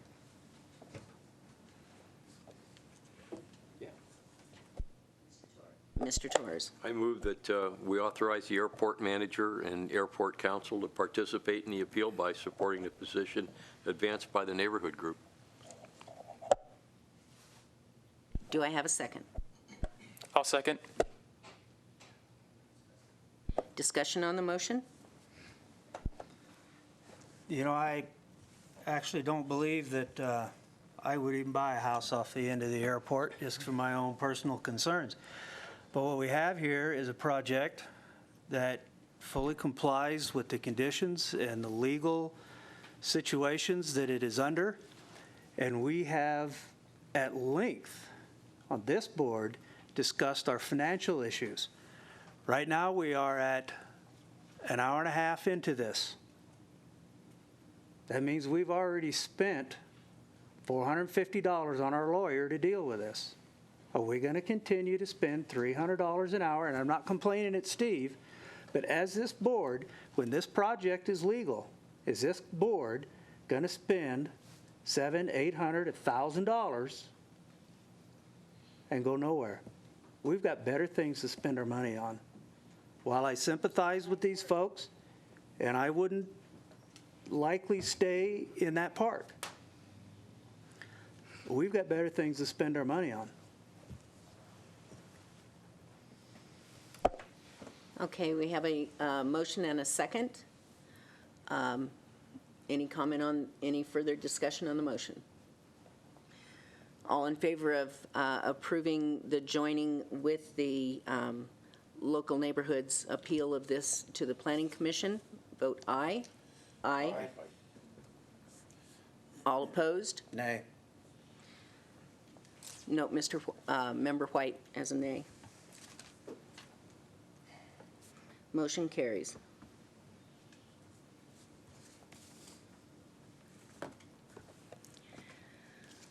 Okay, the next item is going to be the original item number 3, now item number 4, for possible action regarding the request by Dean Duncan to lease a portion of lease parcel 219B of airport land for the construction of 3 hangars, determine proposed use, and proceed with appraisal and recovery of the cost of the appraisal.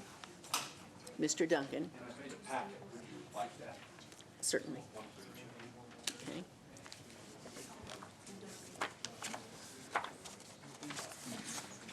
And could you sign in, state your name, and spell your last name for the record, please? Sure. My name is Dean Duncan, D-U-N-C-A-N.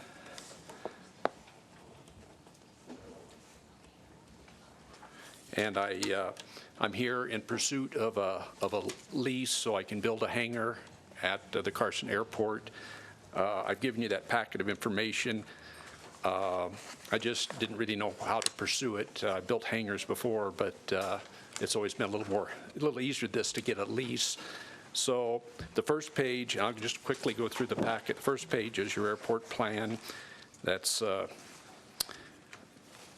your lease parcel plan, and I put a red dot and an arrow where that hangar would be. It'd be at the intersection of Bravo and Charlie taxiways. There is a parcel there, that one that was mentioned, 219A. That's the overall parcel. 4 hangars were built at the other end of it several years ago, and what I propose is to build actually a single hangar, 100 feet wide by 48 feet deep, and it would have 2 hangars in it.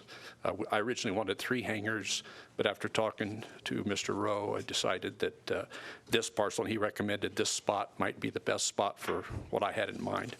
The second page is a utility plan that was done on the site years ago. There is underground utilities already on the site, and the yellow spot is where I would like to lease the land to build my hangar.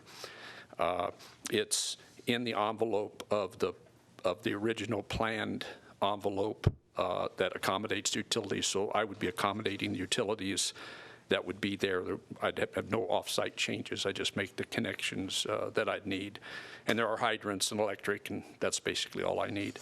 The third page is the assessor parcel map, and I drew in my 2 little hangars, actually single building, and that it's on the far east end of that parcel 219A.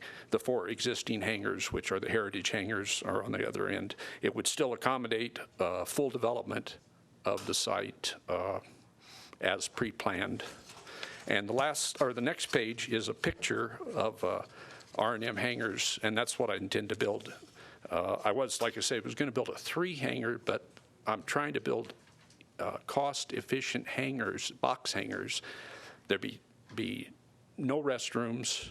There'd be just lighting and electricity and a hose bib out in front. So I probably wouldn't even tie to sewer.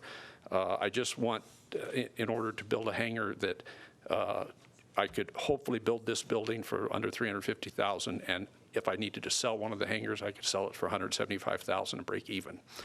The hangars that are similar to this, 50 by 50 hangars, I've been told, are on the airport for up to $350,000 per hangar now. So I'm shooting for a price less than half of what's going on the airport. And that's what I can afford with my little plane, and so that's kind of was my goal. And the last page is just my attempt at a letter of intent. Letter of intent with some of the information, and probably the most important thing there is that you currently, I understand, have an appraisal for that north side of the airport for storage-only hangars, not business-related hangars, but storage-only at 12 cents a square foot for the leased land. And that's kind of what prompted my interest in it. At 12 cents a square foot, it makes sense to do this. But I've just incorporated a few things in that. It's non-binding. It's just kind of something I wrote down what would work for me. And I guess that's about all there is to it. I'm just requesting that that at some point I'm presented a lease so I can lease the land. And I understand in your previous leases you give the leasee 24 months of construction time. I'm requesting that. And that's all I had. I just want to lease the land to build a personal hangar and want a rental hangar. Madam Chairman, can I address this issue? This is the first that I've seen this. This is so far removed from anything that I think the Airport Authority would consider. The Airport Authority leases out large areas of land to developers to build large blocks of hangars. The Airport Authority has never leased out little chunks for someone to build their own special hangar. This area right here, by the way, was one large chunk, and Mr. DiLoretto no longer wanted to pay the rent on it, so he essentially told us he was going to walk away from it, so we cut it off. That lot has been fully developed with internal utilities. The information that Mr. Duncan's received that somehow this lot is within the lots that were appraised at 12 cents is so far removed that it's just crazy. This is the kind of lot that might be more comparable to the lots that we talked about before at Minden. This lot, there's no way well, we don't have an appraisal on it, first of all. And secondly, unless the Airport Authority now wants to start getting into carving out little niches and having a piecemeal approach to the development on the airport, I don't know why.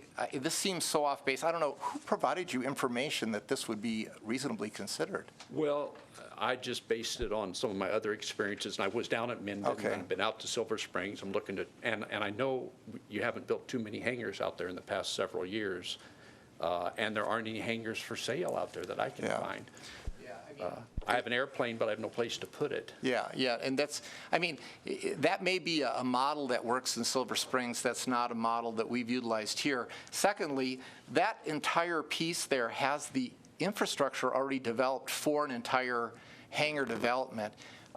It would really reduce the value to the airport to start cutting it in little pieces like this. And of course, the legal requirement is you can't just come in and say, I want to lease some property, go ahead and approve a lease to me. The legal requirement, which you've probably heard me say ad nauseum over the last 20 years, is we have to get an appraisal on the land that is to be leased with an identification of the purposes for which it's going to be leased. Then, if the airport authority wants to go forward, the airport authority publishes a notice with a time period for sealed bids. There's a sealed bid process. There's a date set for the airport authority to open those bids, and there's essentially a bidding process that happens. And the only thing you could do at this point would be if you decided you wanted to start going into the piecemeal hangar approach, that you would start out by saying, okay, let's get an appraisal on this lot, which already has utilities built in. And that's how you would start the process.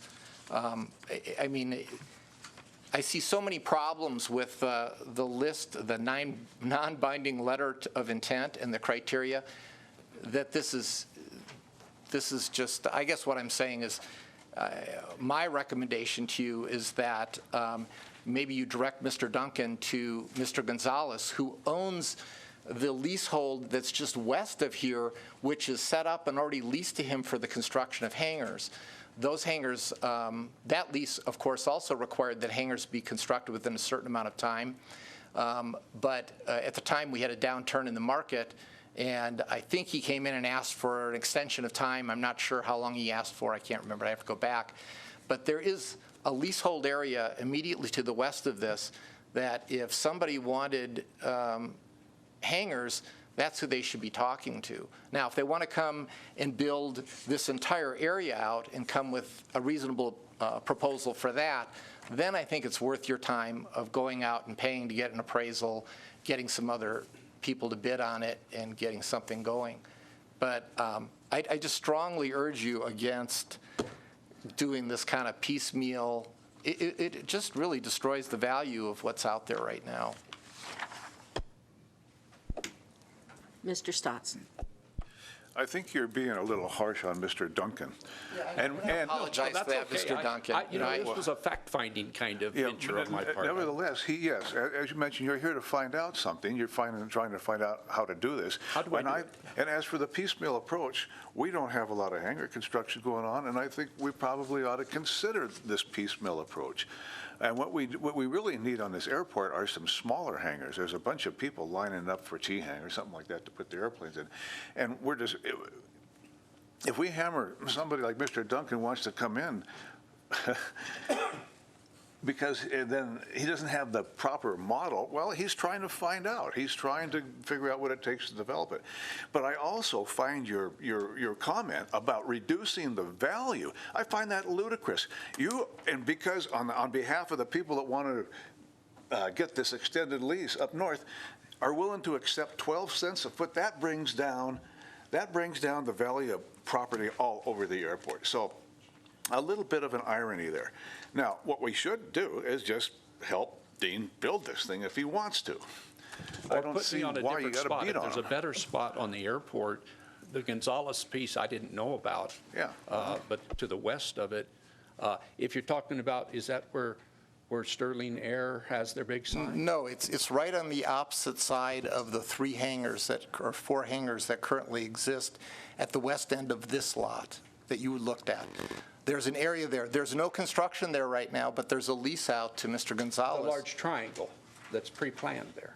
It's maybe, I don't, well, it's not that entire piece. Well, yeah, here it is. It's right here. It's these 2 spots right there that I've just circled. Okay. And so they're immediately west of this parcel 219. And, I mean, they're sitting there waiting to be built until there's a demand for it. If you're saying there's a demand for hangars, great. Seems to me that would be the appropriate place to go. But to cut up something that we took back and the Board of Supervisors questioned at length, because they said, well, wait a second, why are you letting him out of his lease? And the decision of the authority was to do so. We explained that, and we also explained, but there's a difference between this lot. When we go back out to lease this lot, it's going to lease for a much higher rate because now all the utility infrastructure is put into the lot itself. We aren't just talking about utilities to the edge of the lot. The utilities are already in the lot itself. And that's what we talked about. I mean, I guess the frustration that I'm experiencing is I feel like Mr. Duncan has come a long ways down this road and should have had more accurate information up front. I think somebody should have been talking to him saying, look, what are you doing? I mean, this is a sea change for the authority. I think that's why he's here now, get that information. Yeah. Mr. Collins.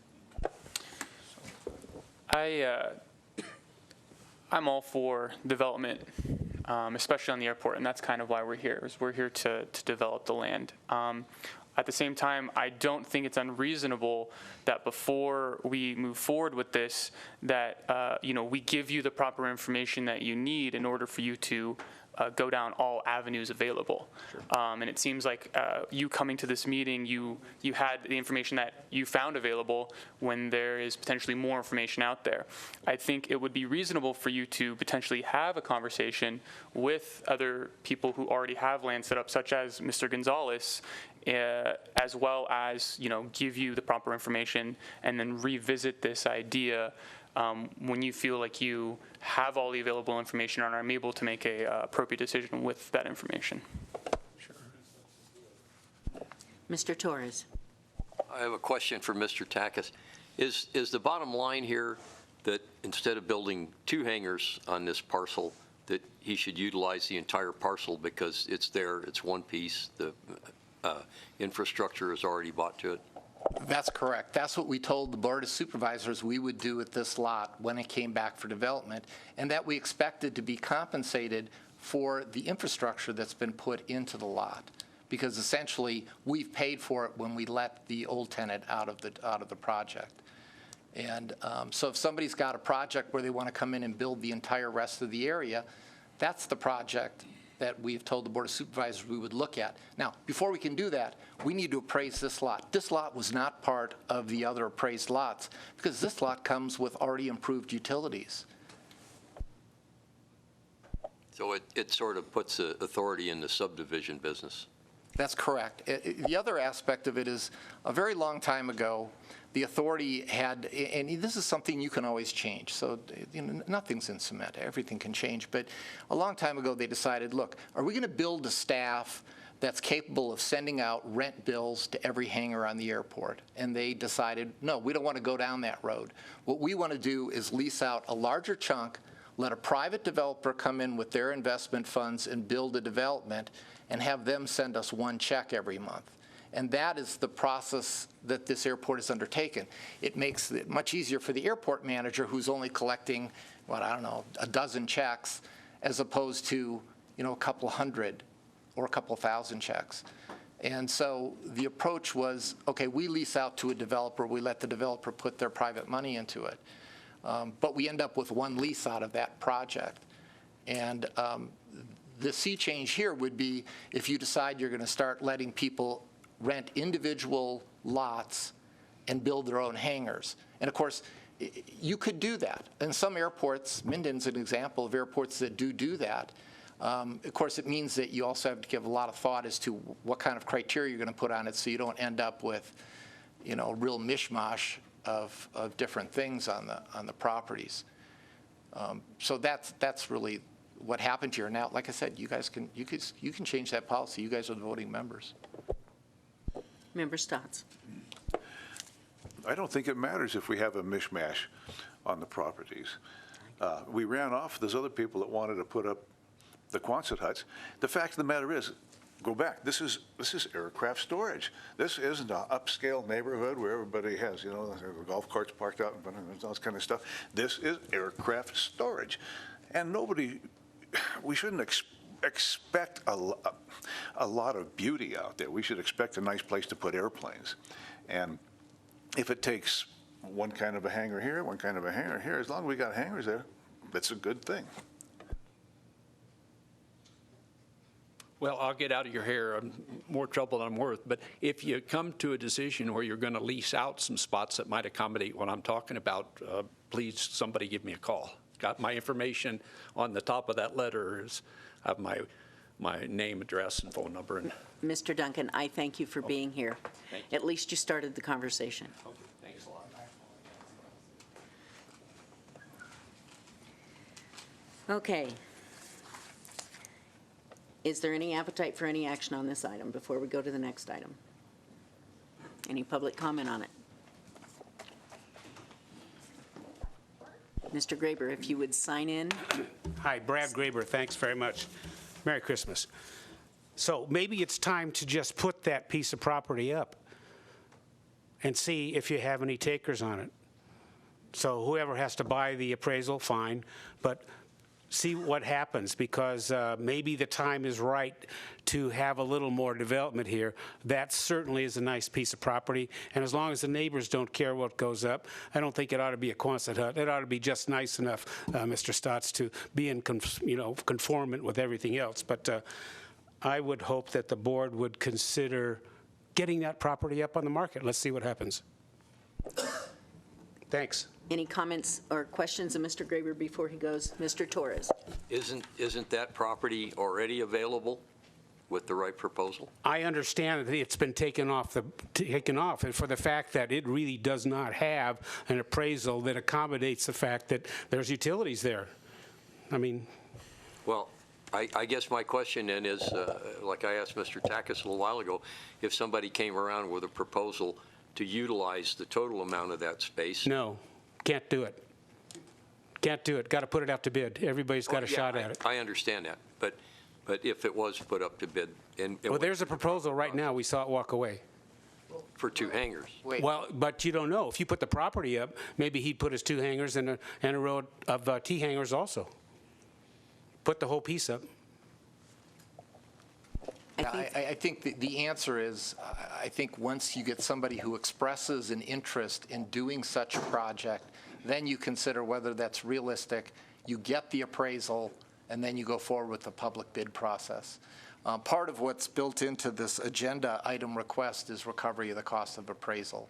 Right. The statute allows us to say, look, if you want us to go forward with your proposal, even though you may not end up with it, we want you to pay for the appraisal, because, appraisals aren't cheap. Okay. Moving on to the next item, we will, the previous number 3, which has become number 4, previous item number 4, which is now number 6. So we're going to, okay. Previous item 5 is now 5. That's where we are.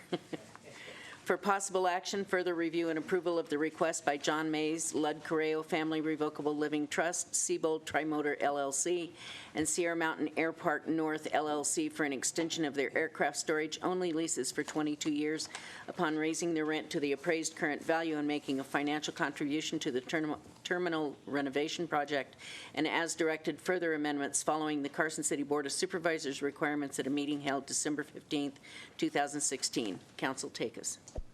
This item is coming back to you. It was approved at the last meeting on a 5-2 vote to approve lease extensions on the payment of additional rent and lump sum payment to the terminal renovation project.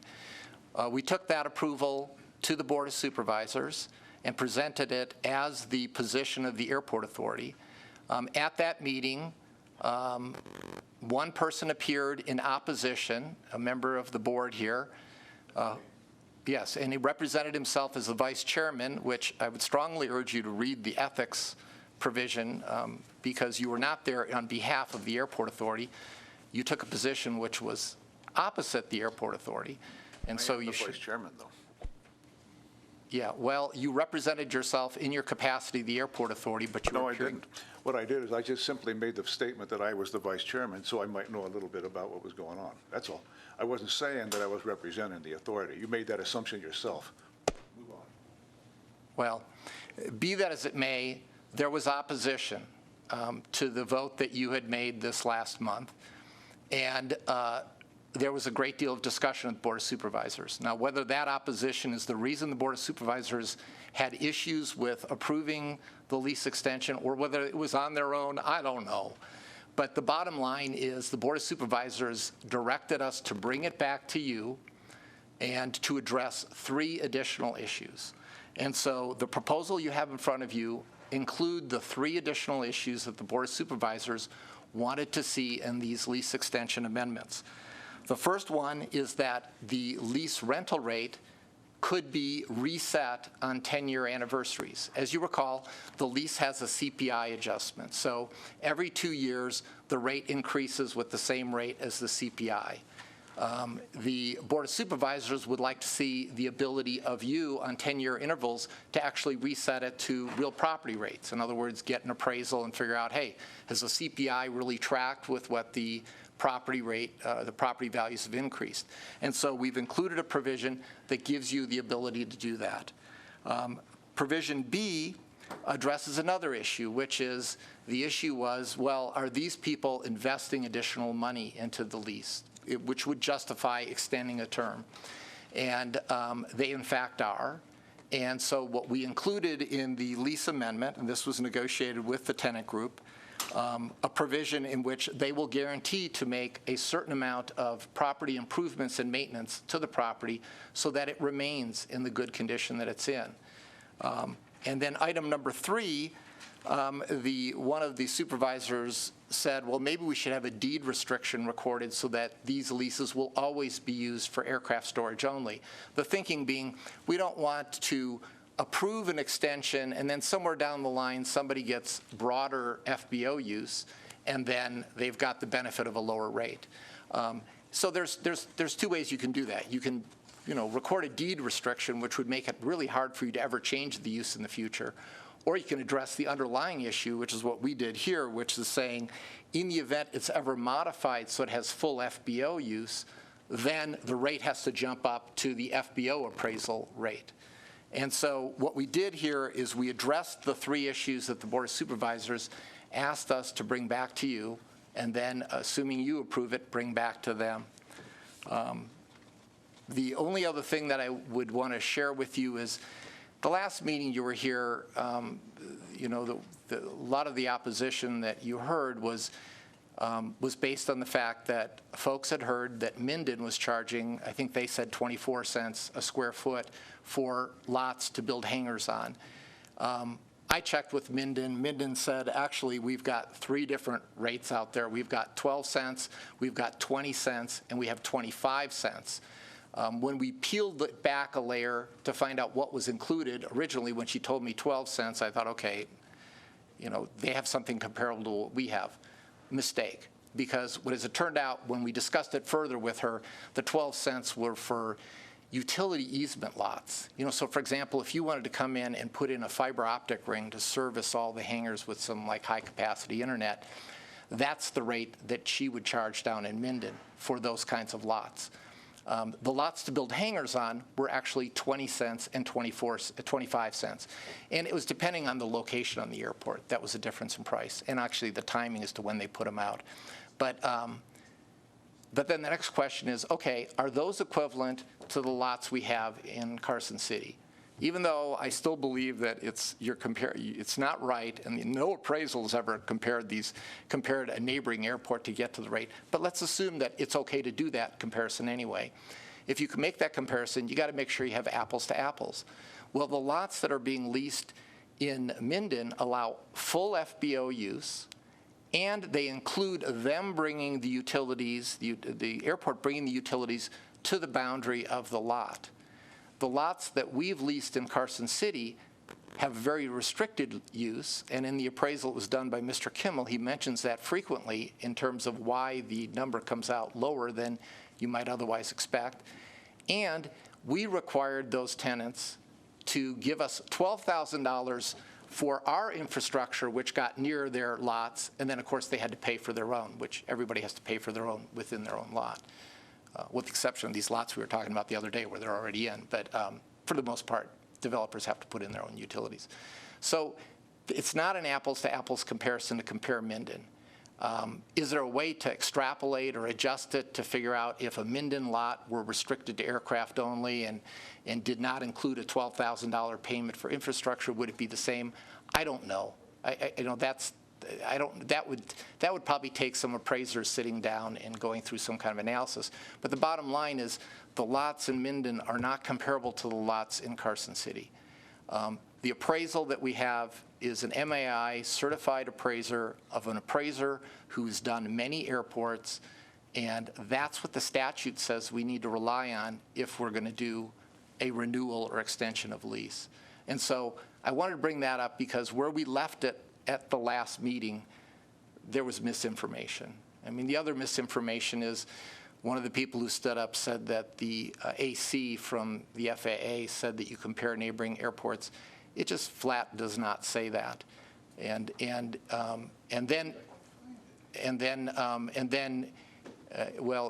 the statement was regarding an AC, Mr. Stotts. What Mr. Stotts is looking at right now is an academic paper that was paid for by the FAA, but it is not a controlling document at the FAA. It's an academic paper that says, here's a guidebook to how you go about developing and leasing property at airports.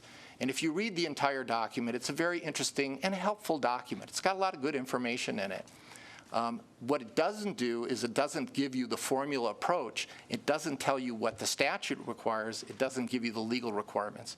And if you compare that document to the FAA site and search for the criteria that has in there, many of their criteria are not FAA criteria. They're the recommendations of some people who I think are probably very smart academics who have some good ideas saying, look, if you're going to do it, why don't you try to do this? It's kind of like having a cookbook that says, you know, apple pies contain apples, sugar, and cinnamon, but it doesn't give you the whole recipe and how to make it. And that's what that guidebook doesn't do. It's an academic work, which is good food for thought. And I have no problem with it, by the way, Mr. Stotts. I know you told the Board of Supervisors I did. I don't have a problem with that document. But that's not what we use to set, that's not what we're entitled to use to set lease rates here in Carson City Airport or at any other airport in the state of Nevada. And so that's where we were. And so Mr. Stotts and I clearly don't have an agreement on this. We see things very differently. But I'm here to report back to you that we have done what the Board of Supervisors has asked. We're bringing it back to you for your approval so we can bring it back to the Board of Supervisors and explain to them that we have addressed the issues they asked us to address. Member Stotts. Okay. First of all, I have two issues with this. Number one is we're essentially going to grant, if this goes through, a lifetime lease on the airport. It amounts to 72 years. And you mentioned here that in this proposal that you got, that somebody, they're going to monitor, they're going to improve their equipment, their leases as they go along. Well, the fact of the matter is all parties involved are going to be well past their expiration date by the time things need to be maintained. However, let's go back again to this business about comparing apples to oranges. This book, I think, is a pretty good book. You think it's yourself. And it does say the appraisal process for airport property should consider comparable land and facilities at airports of similar size throughout the region. That's a pretty good idea. But then you go on to talk about apples and oranges. Well, this appraisal that we came up with, that you came up with, it's not comparing apples and oranges. It's comparing apples and dirt. It should be pretty obvious that when you want to know about airport values, you go to airports. And it's not just Minden. Stead has 25 cents, and Reno has a 33 cents per square foot. You're going to say, Reno is a big airport. We got jets there. Well, they have a section put off into the north side, which is just for hangars, just for general aviation. That's 33 cents a square foot. But even if you were to subtract out the other things that are up there, you'd probably still come down to 25 cents a square foot. But my biggest problem is there are people who are really good at this. For instance, I talked to Johnson and Perkins to see how, if they would give us a proposal, and they did. The proposal included these people's qualifications. And this one woman, Cindy, she's been to a lot of seminars, which include appraising airports and hangars. She has appraised, been working for the FAA, the Reno Tahoe Airport Authority, Minden Tahoe Airport Authority, Carson City Tahoe Authority, Truckee Airport District, and, the FAA. So it seems to me that if we had somebody like this doing the evaluation, we would probably not come out with this 12 cents. I think it would be higher. So, two problems. One, the lease, and two, the length.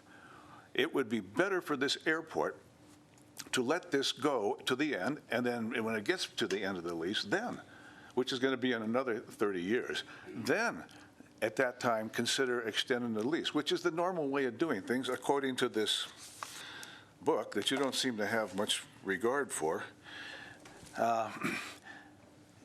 It would make sense to just keep it at 30 years and then move on to extensions when the time comes. That's pretty much common sense. I've distributed this book to every member up here because this airport authority has been the Wild West for years. If people want to get something done, they get on the authority, they go off and do it. We haven't had any guidebook. We haven't had any guides the way we ought to be running this airport. Now we do, but apparently that doesn't set well with you. So there we are, too long a lease and too lousy a rate. Can I just correct one fact? We have used Steve Johnson's firm before for appraisals. We have also used Lynn Norberg. In fact, the last appraisal that we had when we wanted to have a full FBO lot, which was on the front of the airport, the lease came in at 36 cents a square foot here.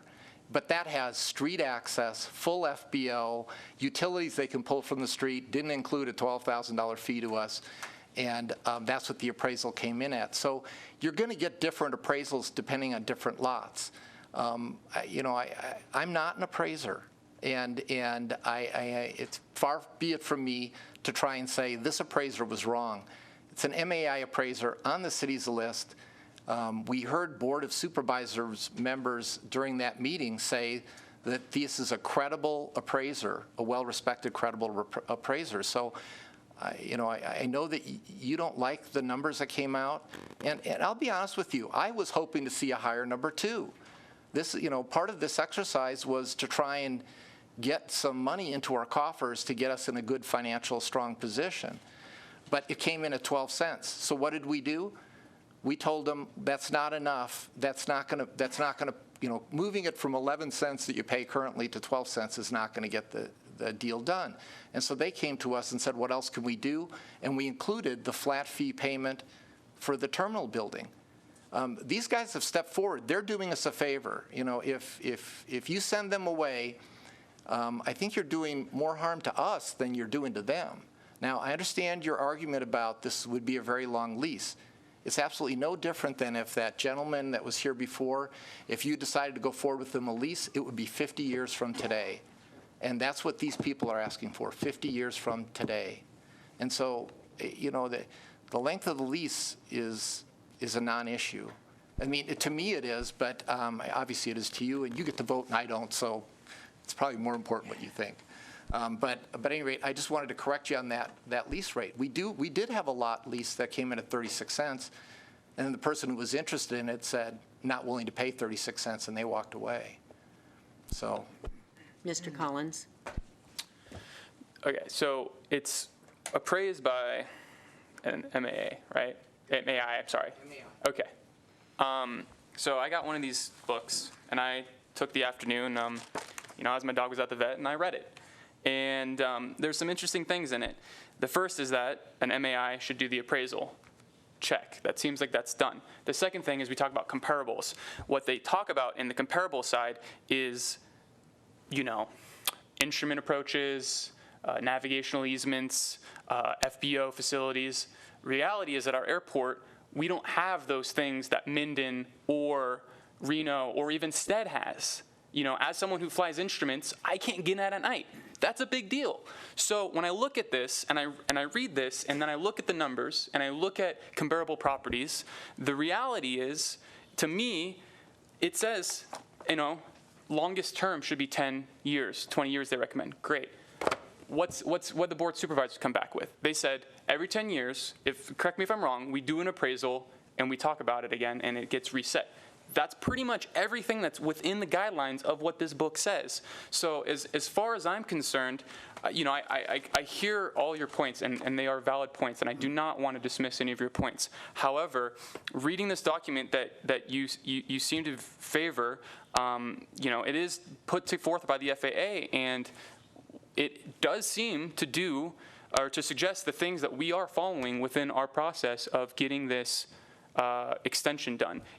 Yes, it's kind of weird to say, okay, 76 or whatever years, but the reality is that the Board of Supervisors have come back and made some changes that seem to follow exactly what this guide puts forth. So I don't see how we can use this as something to argue the point against when we do exactly what is actually in here.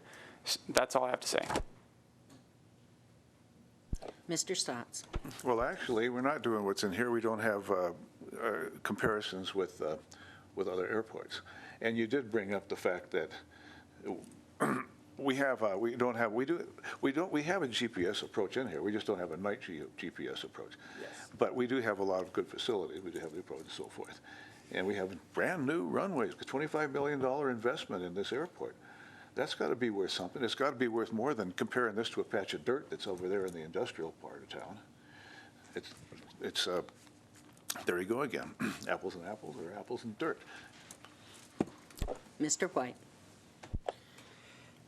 Steve, if you look at in your council briefing, paragraph B, where it says the tenant shall continue to maintain and improve the property at a similar or greater rate. I understand the maintain, but how is it legal that we require them to continue to improve? Is that enforceable? Well, I'm saying one or the other, because you're right. It might be difficult for them to build additional investment into it or capitalize new investment, because once you built the hangar, it's unlikely you can build another little hangar off the side or some kind of add-on capital improvement. Or put an apartment in it. Or yeah, whatever. I guess. But I mean, actually, you could install things that might enhance the value if you put like a ceiling winch or something, something that would be helpful to some owner of a hangar. Right. But the more important thing really is the maintenance. Yeah. You look at these hangars that are involved here, and they're beautiful hangars. They're well maintained. They're well constructed. They're well maintained. And these guys, their pavement looks beautiful. Their buildings look beautiful. You don't see bad paint. And same thing true of your hangar group, Phil.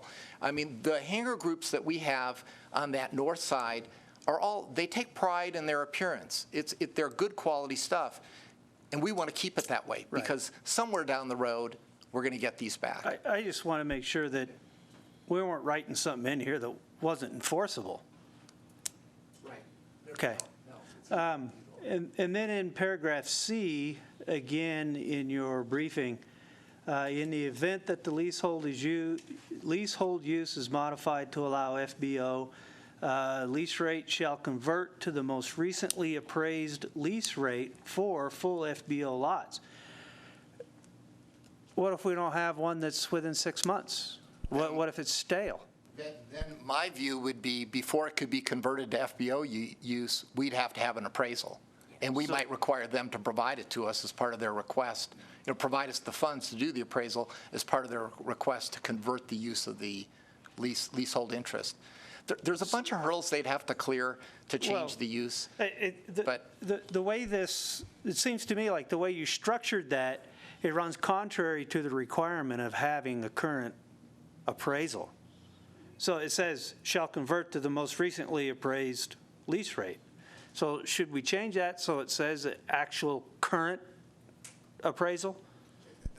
I think that would be fine. We can ask one of the representatives from the tenant group if they're okay with that change, but I think that would be an okay change. Okay. So has anybody sat down and figured out how much the income from this 1 cent per square feet is going to bring to the airport? Well, there's two components. One is the flat lump sum they're contributing to the terminal project, and that would be 86 plus 24, so it's what, 110,000? I mean, yeah, $110,000. And then no, I have not calculated what 1 cent, we could do the calculation, we've got the square footages here of what 1 cent would generate. I don't know. What's the square footage? Well, for example, the one on top of. I thought you had a total. Oh, Never no, mind. no. I mean, I would have to take each one and do the calculation. Well, what I'm getting at, and Steve, I hope you don't take offense, because I'm not beating you up. But here we are again. We're into this, a little over 30 minutes. There's $150. We've already paid a little over $4,000 for this.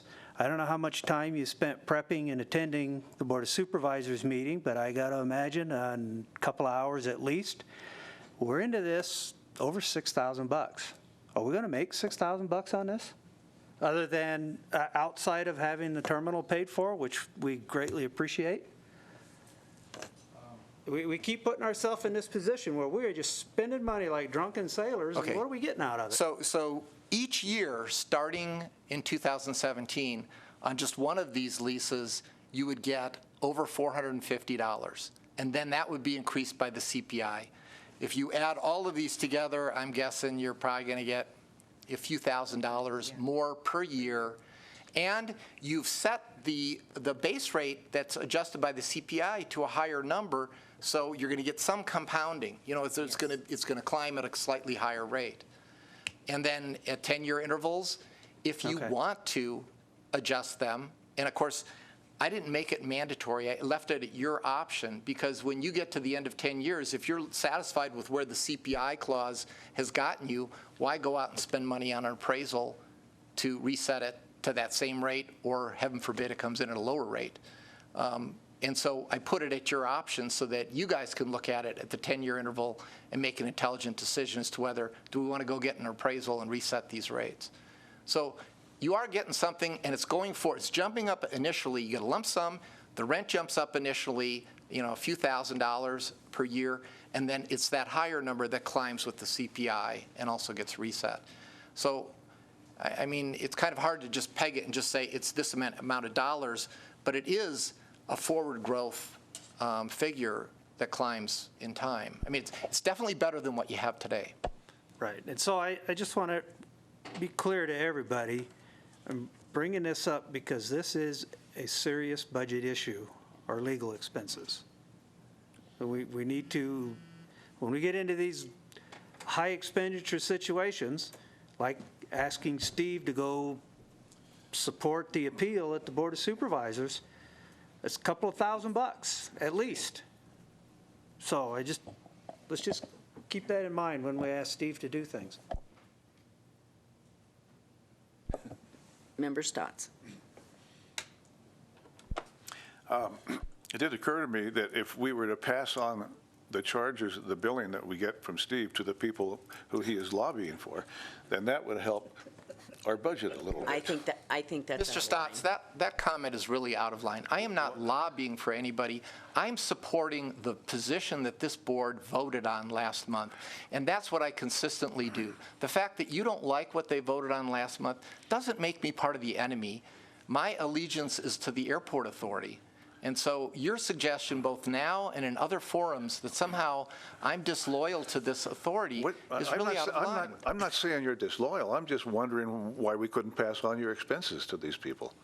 That's all. That's a simple question. It doesn't imply that you're some kind of a scalawag or something. Well, I mean, I think, to some extent you can pass on expenses if you have that discussion up front. I think deciding that after the fact is not something that you can do. What about in the future? Well, I mean, the way to do that would be to address that in Title 19 so that it's across the board. I mean, or I guess it's possible that when an item first comes up, you have that discussion up front. It's like Member White just said a minute ago. When you send me out to do something, yeah, you're going to get a bill. I endeavor to keep it as low as possible, and but it's still going to be a bill. And if you expect that you're going to have a bill and there's a way that you can get somebody else to pay for that, power to you. Any public comment on this portion? If none, I would entertain a motion. I'll make it. I move we approve the modified request for the extension of leases as presented and subject to the prior and additional terms set forth. I'll second.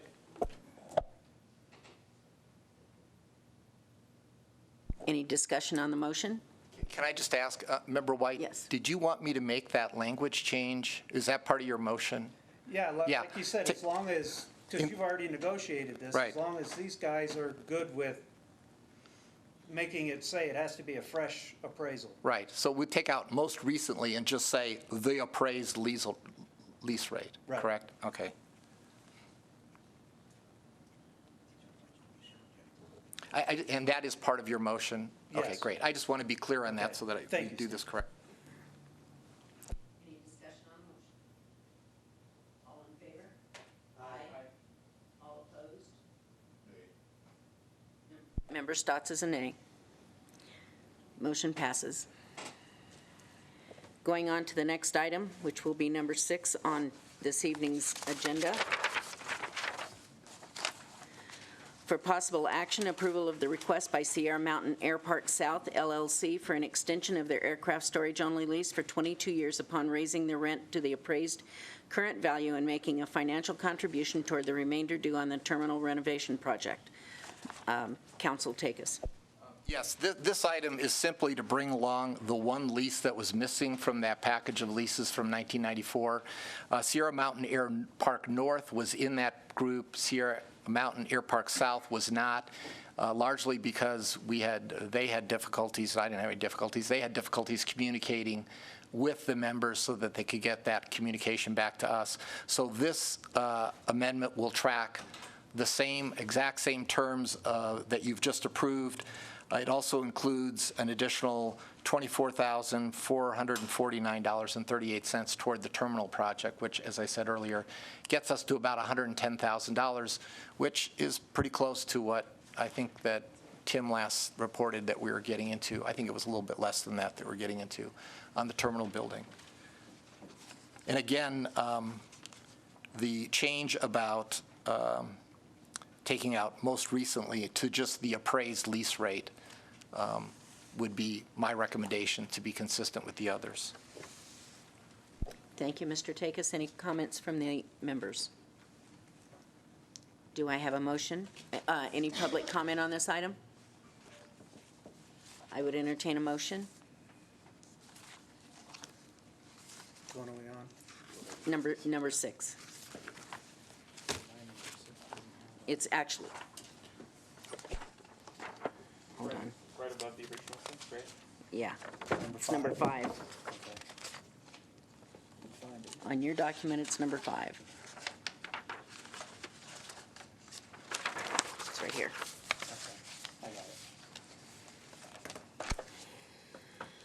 I move to approve the modified request for extension of leases as presented and subject to the prior and additional terms set forth to include the language change regarding fresh appraisal. I'll second. All in favor? Aye. Opposed? Nay. Member Stotts is a no. Motion carries.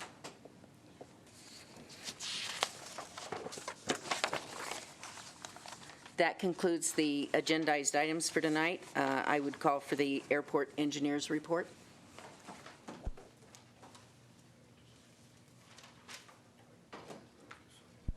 Sorry about that. I thought we were going to be on that topic a little longer. Brian Fitzgerald with Atkins. Right now, we currently have one project in winter shutdown, which is North Apron, everybody's aware of. Recent developments have come to light that the electrical lights and power poles will be erected next week. with NV Energy potentially tying in the actual power by mid-January. That's still up in the air at this point, but as soon as that information becomes available, I will let Tim Rowe know and send that out to the rest of the airport authority. So that would then leave one item left, is to do the coal tar emulsion on the apron area for fuel spills, and then the project would then be substantially complete and ready to be closed down with all the paperwork in the FAA. The project itself is approximately 94% completed construction-wise. Atkins is 75% through our budget for construction management, and we will remain under budget for that part of the project. So essentially, we're about 91% of budget, and we're probably going to be in the neighborhood of 95, 96% of the overall project budget when it's completed. Otherwise, we are submitting to the FAA our ACIP plan, which did not have any changes when we met with the FAA at the end of November. They liked our direction that we have been looking for the last several years, and what we presented to them is what they want us to submit. And we're also submitting for the airport master plan update grant, and hopefully we'll get an offer from that soon so that we can then continue the master plan that you've all have looked into and approved in the past couple of meetings, so that we can have a clear direction in the near future. That's all we have on your engineer's brief. Any questions? Good job. Thank you very much. Next will be the airport manager's report. I'll make this short. The airport staff has moved back into the terminal. It is up and running. Gary Province has painted the main floor in the building, and it looks pretty good, actually. So everything works, it doesn't leak, and we're just fine-tuning a few things that need to be addressed.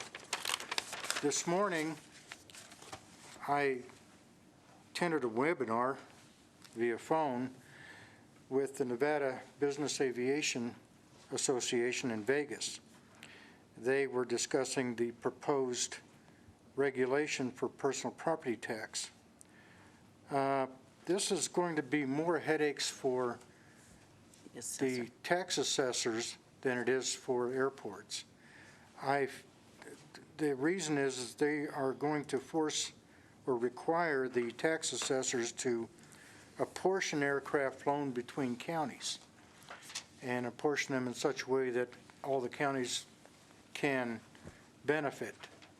I don't know how that's going to work. That's a huge, huge undertaking, and especially for aircraft that are flown into Nevada from out of state. We don't know what the impact will be, if the airports are going to be impacted at all. They may require airports to track landing aircraft. Nobody knows. They certainly are not going to be able to track it at Carson City because we're an uncontrolled airport. So it's just suffice it to say that this is going to be a huge undertaking by the Department of Taxation to pass this, and it's going to be some huge headaches for the counties to administer those. And unless there's any questions, that's all I have. Any questions for Mr. Rowe? Thank you, Tim. Mr. Takis, do you have any further information on your council's report? I just want to alert you, and of course, Chairman, you know this all too well, the legislative session will begin February 6th. I typically will track legislation, aviation legislation, at no cost to the authority, and I will continue to do so. However, if something pops up and you want me to do something, take me away from my office to go do stuff, then of course, then I charge for that. But I would let you know that up front. You know, lots of times the legislative things happen quickly, usually not in the beginning of the session, but when it gets closer to the end. So if there are things out there in the mix, usually I like to brief you on them early enough so that we can move quickly. The other thing that I just remind you again, and this is something that your treasurer knows, and I repeat, and I just remind you guys every year, we are required to do a budget every year. I'd like to remind you very early in the year, because the dates creep up on you quickly. April 15th, we need to have a tentative budget filed with the State Department of Taxation, and by May 31st, you need to approve it as a final budget. You can modify the tentative. Typically, the tentative is simply filed by the treasurer, who works and puts it together, and then you've got time between that tentative budget to work on, feedback and do other things to modify it to your final budget. It's rare that the tentative budget turns into exactly the final budget. Usually there's things that even the treasurer will propose changes to. But I'd like to remind you, just because it seems like that April 15th just sneaks up on us so quick, and then we don't want to do panic mode. And then the last thing is on ethics and open meeting law. This is another reminder that I give every group. I'm sorry that Larry's not here. Yeah, the chairman actually has a copy of the handbook, but there's a great video that the DA has put on their website, and I've provided you a link to it, that walks through both of those laws, both the ethics law, which has to do with conflicts of interest and how you hold yourself out to the public, and the open meeting law, which generally has to do with you can only make decisions in public meeting where it's open to the public. You can't do things behind closed doors, and we have to make sure that we properly notice to the public the items that are going to be discussed and acted on at the authority. Lots of agencies get tripped up on that.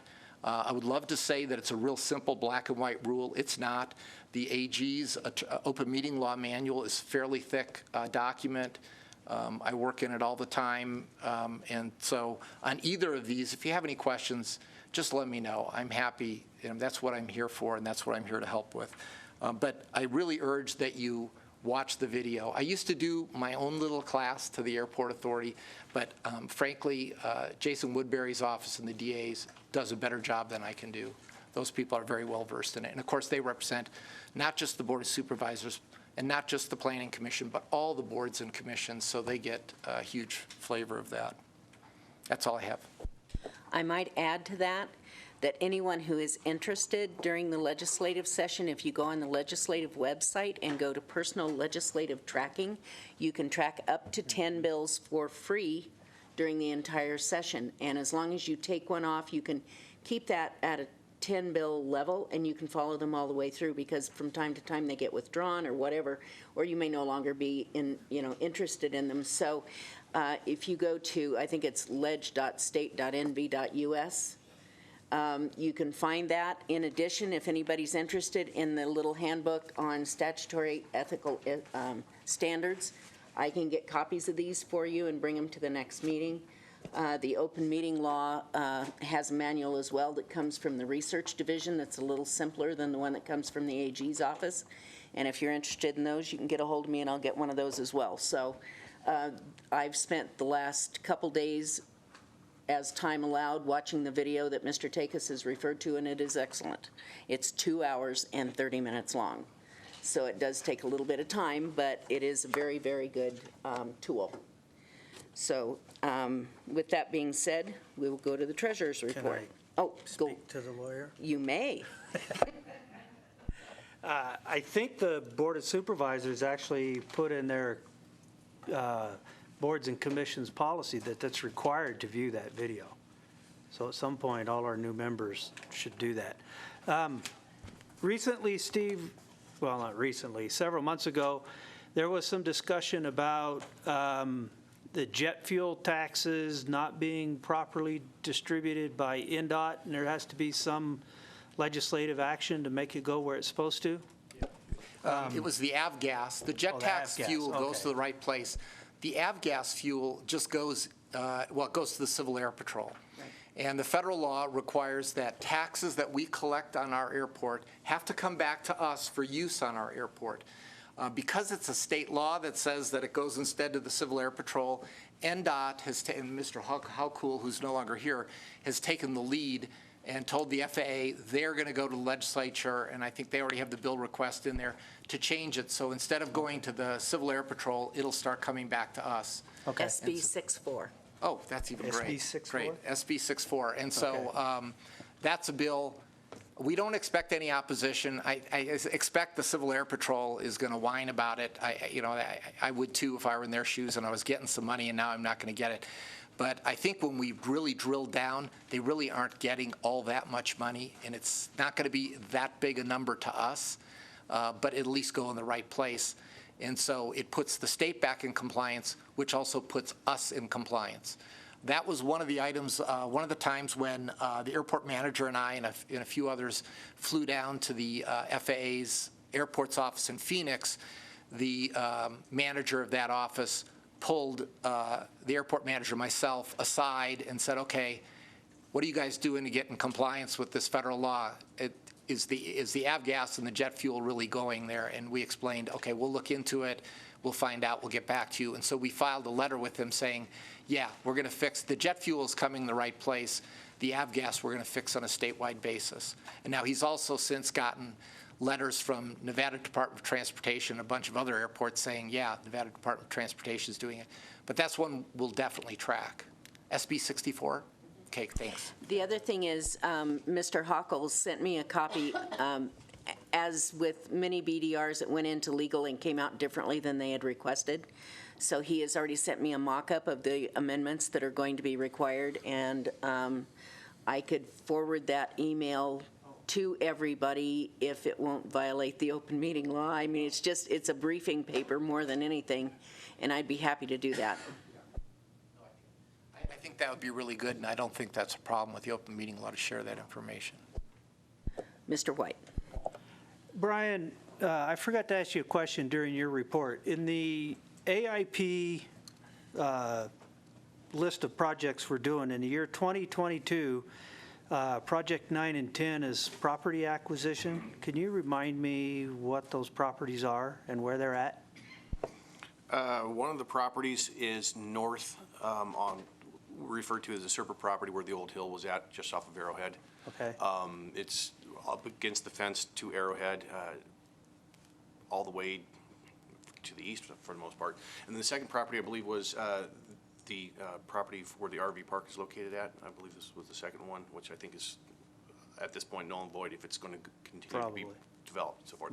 And that was also in the 2022 you mentioned. Yeah, it was what's essentially called the wish list, that we try and get lined up to get fall into place, and so that's always just changing at this point. I just couldn't remember what the properties were. Yeah, those were the two I thought it was the properties. RV park, Yeah. but I couldn't remember. Yes. Yeah, I should add to that, when we had our ACIP meeting with the FAA ADO, we asked them about the prospect of, would you guys fund a grant to acquire that property and solve a big problem for us? And they gave us the point scale, and it was very low on the point priority list because it's further from the airport. I mean, if it were right at the end of the runway, they would treat it differently than where it is.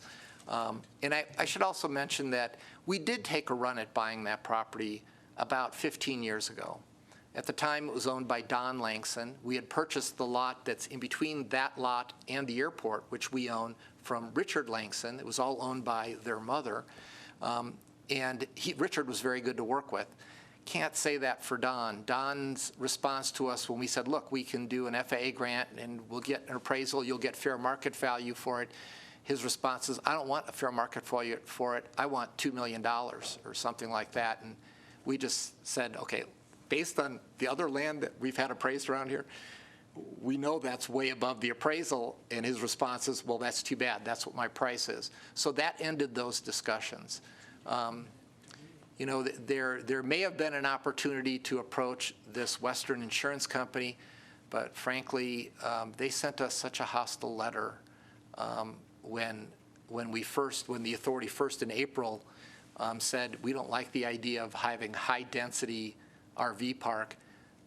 They sent us a letter accusing us of every crime that you can think of almost, and I advised the airport manager, I think this is one where you don't even respond. I don't think there's any point to. And so we didn't do anything. We did have a little sidebar, the airport manager and then chairman and I saying, well, what if we did something really unexpected and we send back a really pleasant letter saying, would you guys be interested in selling it for the fair market value and working with us to see if we get FAA funding?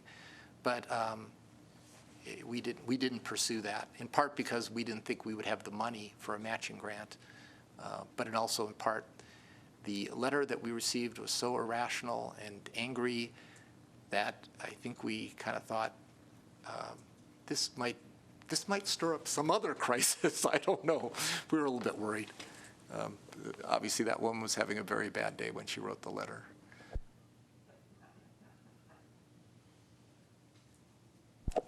Okay, we will move on to the treasurer's report. Okay, we had an opening balance of $34,862. We had deposits of $1,687,468. We spent $1,301,272. We have a balance of $421,058, and we have cash on hand of $1,060,751,000.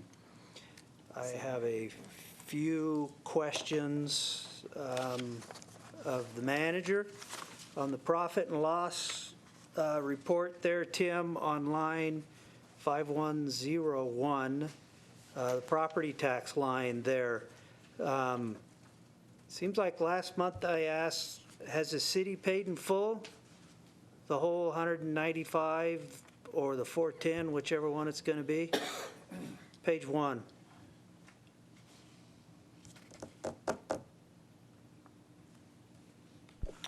What was that number again, please? $48,000 you're showing that the city has paid for the property taxes?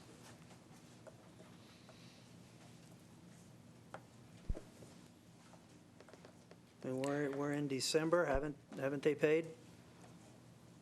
I'm trying to remember what that was for. Have we received all of the personal property tax from the city that's due us? Oh, yes, that was the delinquent amount that, from last year's tax, that's what I remember. Yes, we received all of it. Now, Beth is going to be by early next month, and she's going to pull out of the deferred lease account and put it into, I'll have her probably put it into checking. So we're going to be doing some more. So if the city has paid their full budgeted amount of 195, why are we only showing 48,000? This is one of those numbers that is a Beth item. But Beth, I'll bring that up to her and have her I think I adjust can that. explain that, okay? This has to do with, remember last year when I was asking you why we had negative figures in our assets? Okay, this is money that came in, and it takes an accounting adjusting entry to get it out of this account and put it over into income. Well, my point is, we're clear into December, and we haven't properly logged $195,000? That's my point. When do you bring Beth in? That's the question. And she should, I would have thought she would have been in at the end of the quarter, but maybe it's this quarter she's coming in. She normally does not come unless requested, Okay. but we can request her for the next meeting. I think what we ought to do in the future is make sure she's in at least every 90 days to do those adjusting entries. Because believe her otherwise it does skew the financial statements. Well, if we do that, we're going to be well beyond her budgeted situation as well. We already are. In my view, with work that I've done with clients in the past, when I was working in that capacity, they did the adjusting entries monthly or quarterly at their office, and it didn't take them more than an hour to do it when they got there. Okay. And Beth does have a remote access availability, and she has come into the QuickBooks remotely and adjusted things. It's taken her less than an hour to do that. So then also, our restricted accounts, 5200, 5201, 5350. At last month's meeting, we had a conversation with Beth about whether that should be restricted or committed. She indicated that it should be changed to committed. So when are we going to see that change happen? Probably after the 1st. That's one thing that she does. Okay. And then I also had requested several corrections in her audit book. Have those been made, and when can we expect to see a revised couple of pages?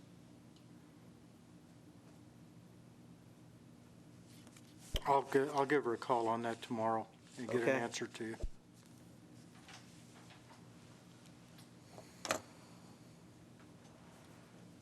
That's all I have. Any other questions of the treasurer? Thank you, Mr. White. Next item are report from authority members. Are there any reports from the authority members? There being I none. have Oh, a couple of questions. okay. So in July, Linda, you said you were going to take on evaluating controllable budget items and let us know. In July, you said you would take on a project and evaluate our controllable budget items. Where are you at with that? I gave that report to Chairman Hutter before he left. Oh. I did a 2-year analysis on Mr. Takis's bill to designate the parts that were covered under his normal charge for supporting the authority, and then the extra items that had been done, and that showed to be well within the budget as far as the items that were under the service agreement letter and so forth. And I also gave a copy to Mr. Posick, who had asked for it at that time. I could make that report available to you too. I would appreciate that. Okay? And then the other part of that had to do with the health care Right. costs. And it was decided that I thought it was decided that we were going to wait until the spring when those new numbers were known for the premiums and incorporate that into the budget for this next year. Right. The two elements on that were, one, they needed to get their RFPs back, and two, Right. we couldn't make the change anyway until the open enrollment period came. Correct. So also then in June, you agreed to create a policy handbook and performance review criteria. Where are you at? And on that? I'm working on those now. Okay. I pulled from several different sources, and I was talking to Member Harvey, and he's going to assist with that as well. Okay.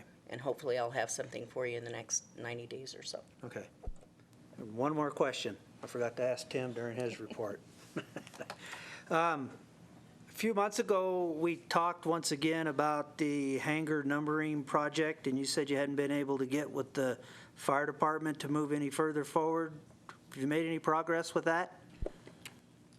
To make it short and sweet, no. The Carson City has decided to move all of the addressing functions to Carson City. They basically fired the AGIS folks over in Minden, Gardnerville, and I don't know who's most inactive, but nothing is being accomplished. I would like to see a hangar numbering system, but I've not heard anything from the fire department. In fact, I talked to Dave Rubin about a month ago about where that's at, and he shrugged his shoulders, said, good question. So we don't know. So it seems like this would be an airport project, not a fire department project. No, it is not an airport project. Okay. I think both are involved. You know, originally it was originated by the fire department because they complained basically that they had a couple of heart attack calls, you know, or nobody had a heart attack as far as I can tell, but people had chest pains and they were trying to respond to them and they couldn't figure out which hangar to go to. And so the fire chief had come to us saying, look, we need some kind of numbering system so that on our dispatch, we can point the emergency people to the right place. And that is, as Tim mentioned, that was being headed up by the Douglas County folks who do the GIS mapping. They've since pulled it back, and I haven't heard anything else about it either. it was originally their project, but I think we have an interest in making sure it happens because a lot of the folks who were older came and commented to us, hey, I'm one of the older people. I think Guy Williams was one of them, saying, I'm one of the older people. If I'm having that heart trouble, I want them to be able to find me. And so I think that's an important thing that we do for our airport.